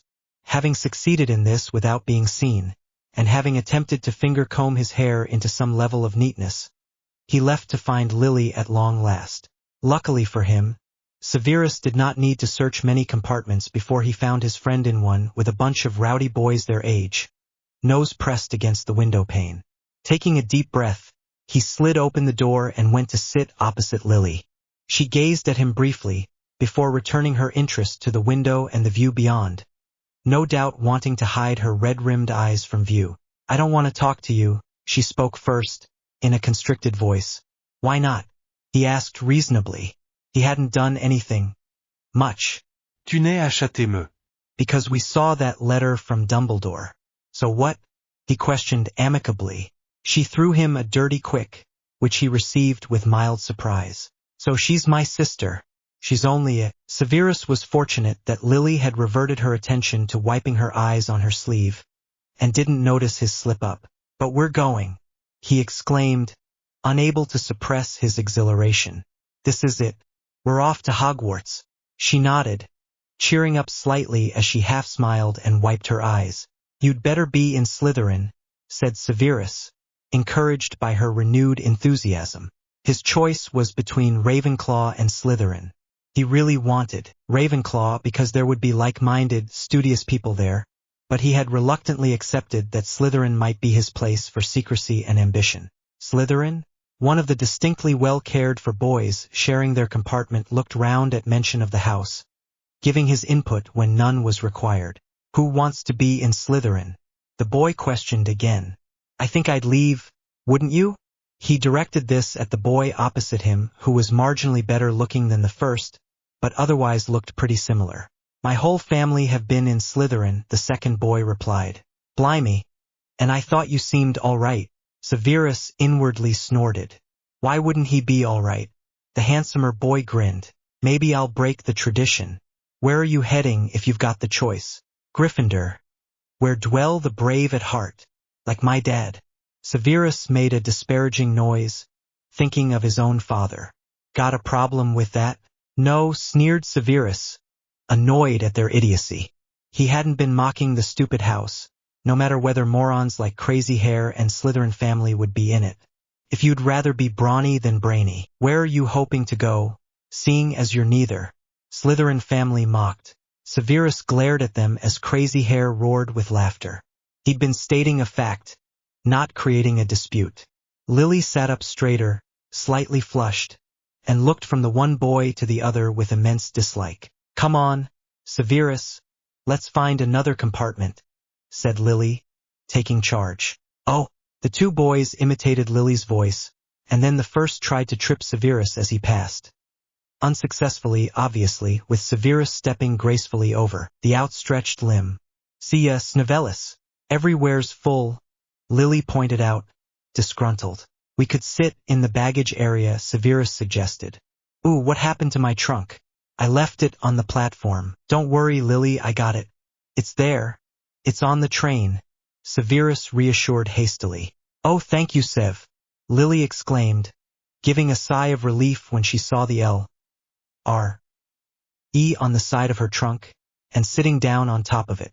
Severus did the same with his, tensing slightly as it made a loud creaking sound. Those boys weren't very nice, Lily commented, sniffing. They weren't nice at all. The world is split into good people and bad people, Severus told her. I think we've just met two of the bad ones. The rest will be far kinder. I hope so. Lily yawned, dropping her head onto his shoulder and snuggling up to him. Can you tell me a story? About the houses? Well, began Severus, increasingly aware of Lily's head tucked into his neck. There were once 4 founders. Ian. So they've now met James and Sirius. And Hogwarts is actually on the horizon. Finally, I would apologize for the wait, but I think you guys have gotten used to my long absences. XD, thank you for reading and please comment.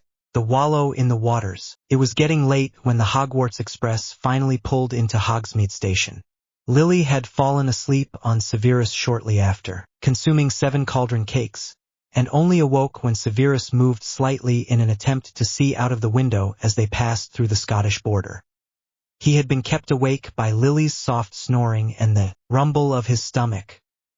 He'd refused to take any of the sweets Lily had bought, and instead sat and pretended not to watch as she worked her way through licorice wands, chocolate frogs, and many more. Now, as they both stood to exit the train with their heavy trunks, Lily turned to Severus. You'll be with me? She asked. Severus' dark eyes met hers. I'll be right behind you, he assured. She stared at him apprehensively. He spoke again, stronger. Always. And so Severus tagged behind Lily as she maneuvered the platform, slipping past older students and navigating through the crowd towards a giant in ruffian's clothing. First years, it bellowed. First years, over air. Severus and Lily queued up behind the other timid-looking first years and were awed by the giant's height. It, presumably a male, was 11 foot tall and had shaggy brown hair which flowed, or more likely tangled, into a bushy beard. The giant led the way to a lake, where a fleet of boats were waiting. Across the foreboding black lake was a castle. A magnificent, colossal castle. Lights could be seen in every window, creating sparkling reflections in the water, and turrets rose, spiraling into the sky. To Lily it was a historic marvel, remarkable feat of architecture. A fairy tale hotel to stay in for the next 7 years. To Severus it was a godsend. A place of warmth, comfort, more space than he'd ever had. He reckoned the castle could fit his house hundreds, if not thousands of times. Severus and Lily clambered into one boat, with the bullies from the train joining them, to their immense dislike. Hello, Snavellis, Crazy Hair sneered. Ready to join your fellow snakes in the dungeons? He ignored them, choosing instead to focus on the luminescence in front. Maybe someone will drown him in the lake, laughed Slytherin family. Brilliant idea. Before he knew it, Severus was in the icy cold water, the liquid filling his lungs and nose. He could not see and he could not swim, and for a moment he panicked. What a way to die, drowning at the hands of the enemy, only meters away from a dear friend. But he soon regained control. He promptly shut his mouth and, with an anger he didn't know he possessed, kicked up from the bottom and emerged from the water. He landed, by chance, on the deck of their small boat, coughing and spluttering. Lily, though anxious for Severus, shared the same odd look as Crazy Hair and Slytherin family. "What?" he mumbled, confused by their scared glances. Lily moved closer to him. "Nothing," she replied, giving him an odd look. "I can't believe you two just pushed him in." The two boys looked at each other and shrugged. "It's only Severus," Slytherin family pointed out. Lily glared at them and helped him out of his soggy cloak before putting her own around his shoulders. The boys cooed. "Does Severus have a girlfriend already? He's so popular."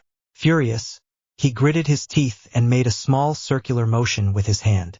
It was something he'd read in one of his mother's books, and was supposed to make hair turn a different color. Slytherin family suddenly yelped.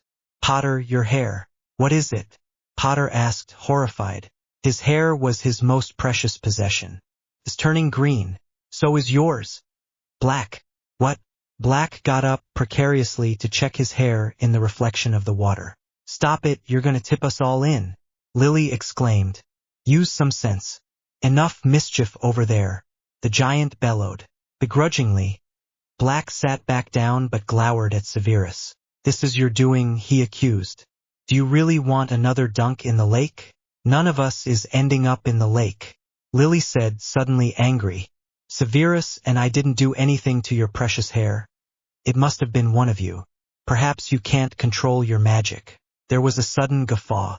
Another boat was close to them and one of the boys at the back was laughing. "Can't control your magic, Potter? What a disgrace to your parents." Potter reddened and clenched his fists in anger. Severus laughed, realizing that humiliation would get Potter and Black, if only temporarily, off their backs. Lily joined in, and very soon both Potter and Black had turned their backs on Lily and Severus. Feeling grateful, Severus nodded at the boy in the other boat and the boy saluted back. At long last, the boats pulled into a little cave and the giant instructed the first years to walk up the slippery steps to a huge imposing door. "This is where I leave you," the giant said grimly. "Good luck." And with that he knocked 3 times and, almost immediately, the door swung open. So, it's been months, possibly a year. And I'm really sorry about it. I lied. I said I would update after GCSEs, but I didn't. I received good results, and I think this is partially why I didn't update. I wanted to prolong the illusion of peace and no work. XD. As a further note, this is going to be the last chapter of what is currently called Always. I'm planning on changing the title so that this will be a series. As a result, the first chapter of my next work will be McGonagall opening the door and Lily and Severus being sorted into their houses. Thank you so much for bearing with me in these months of absence, and please comment. Smiley face.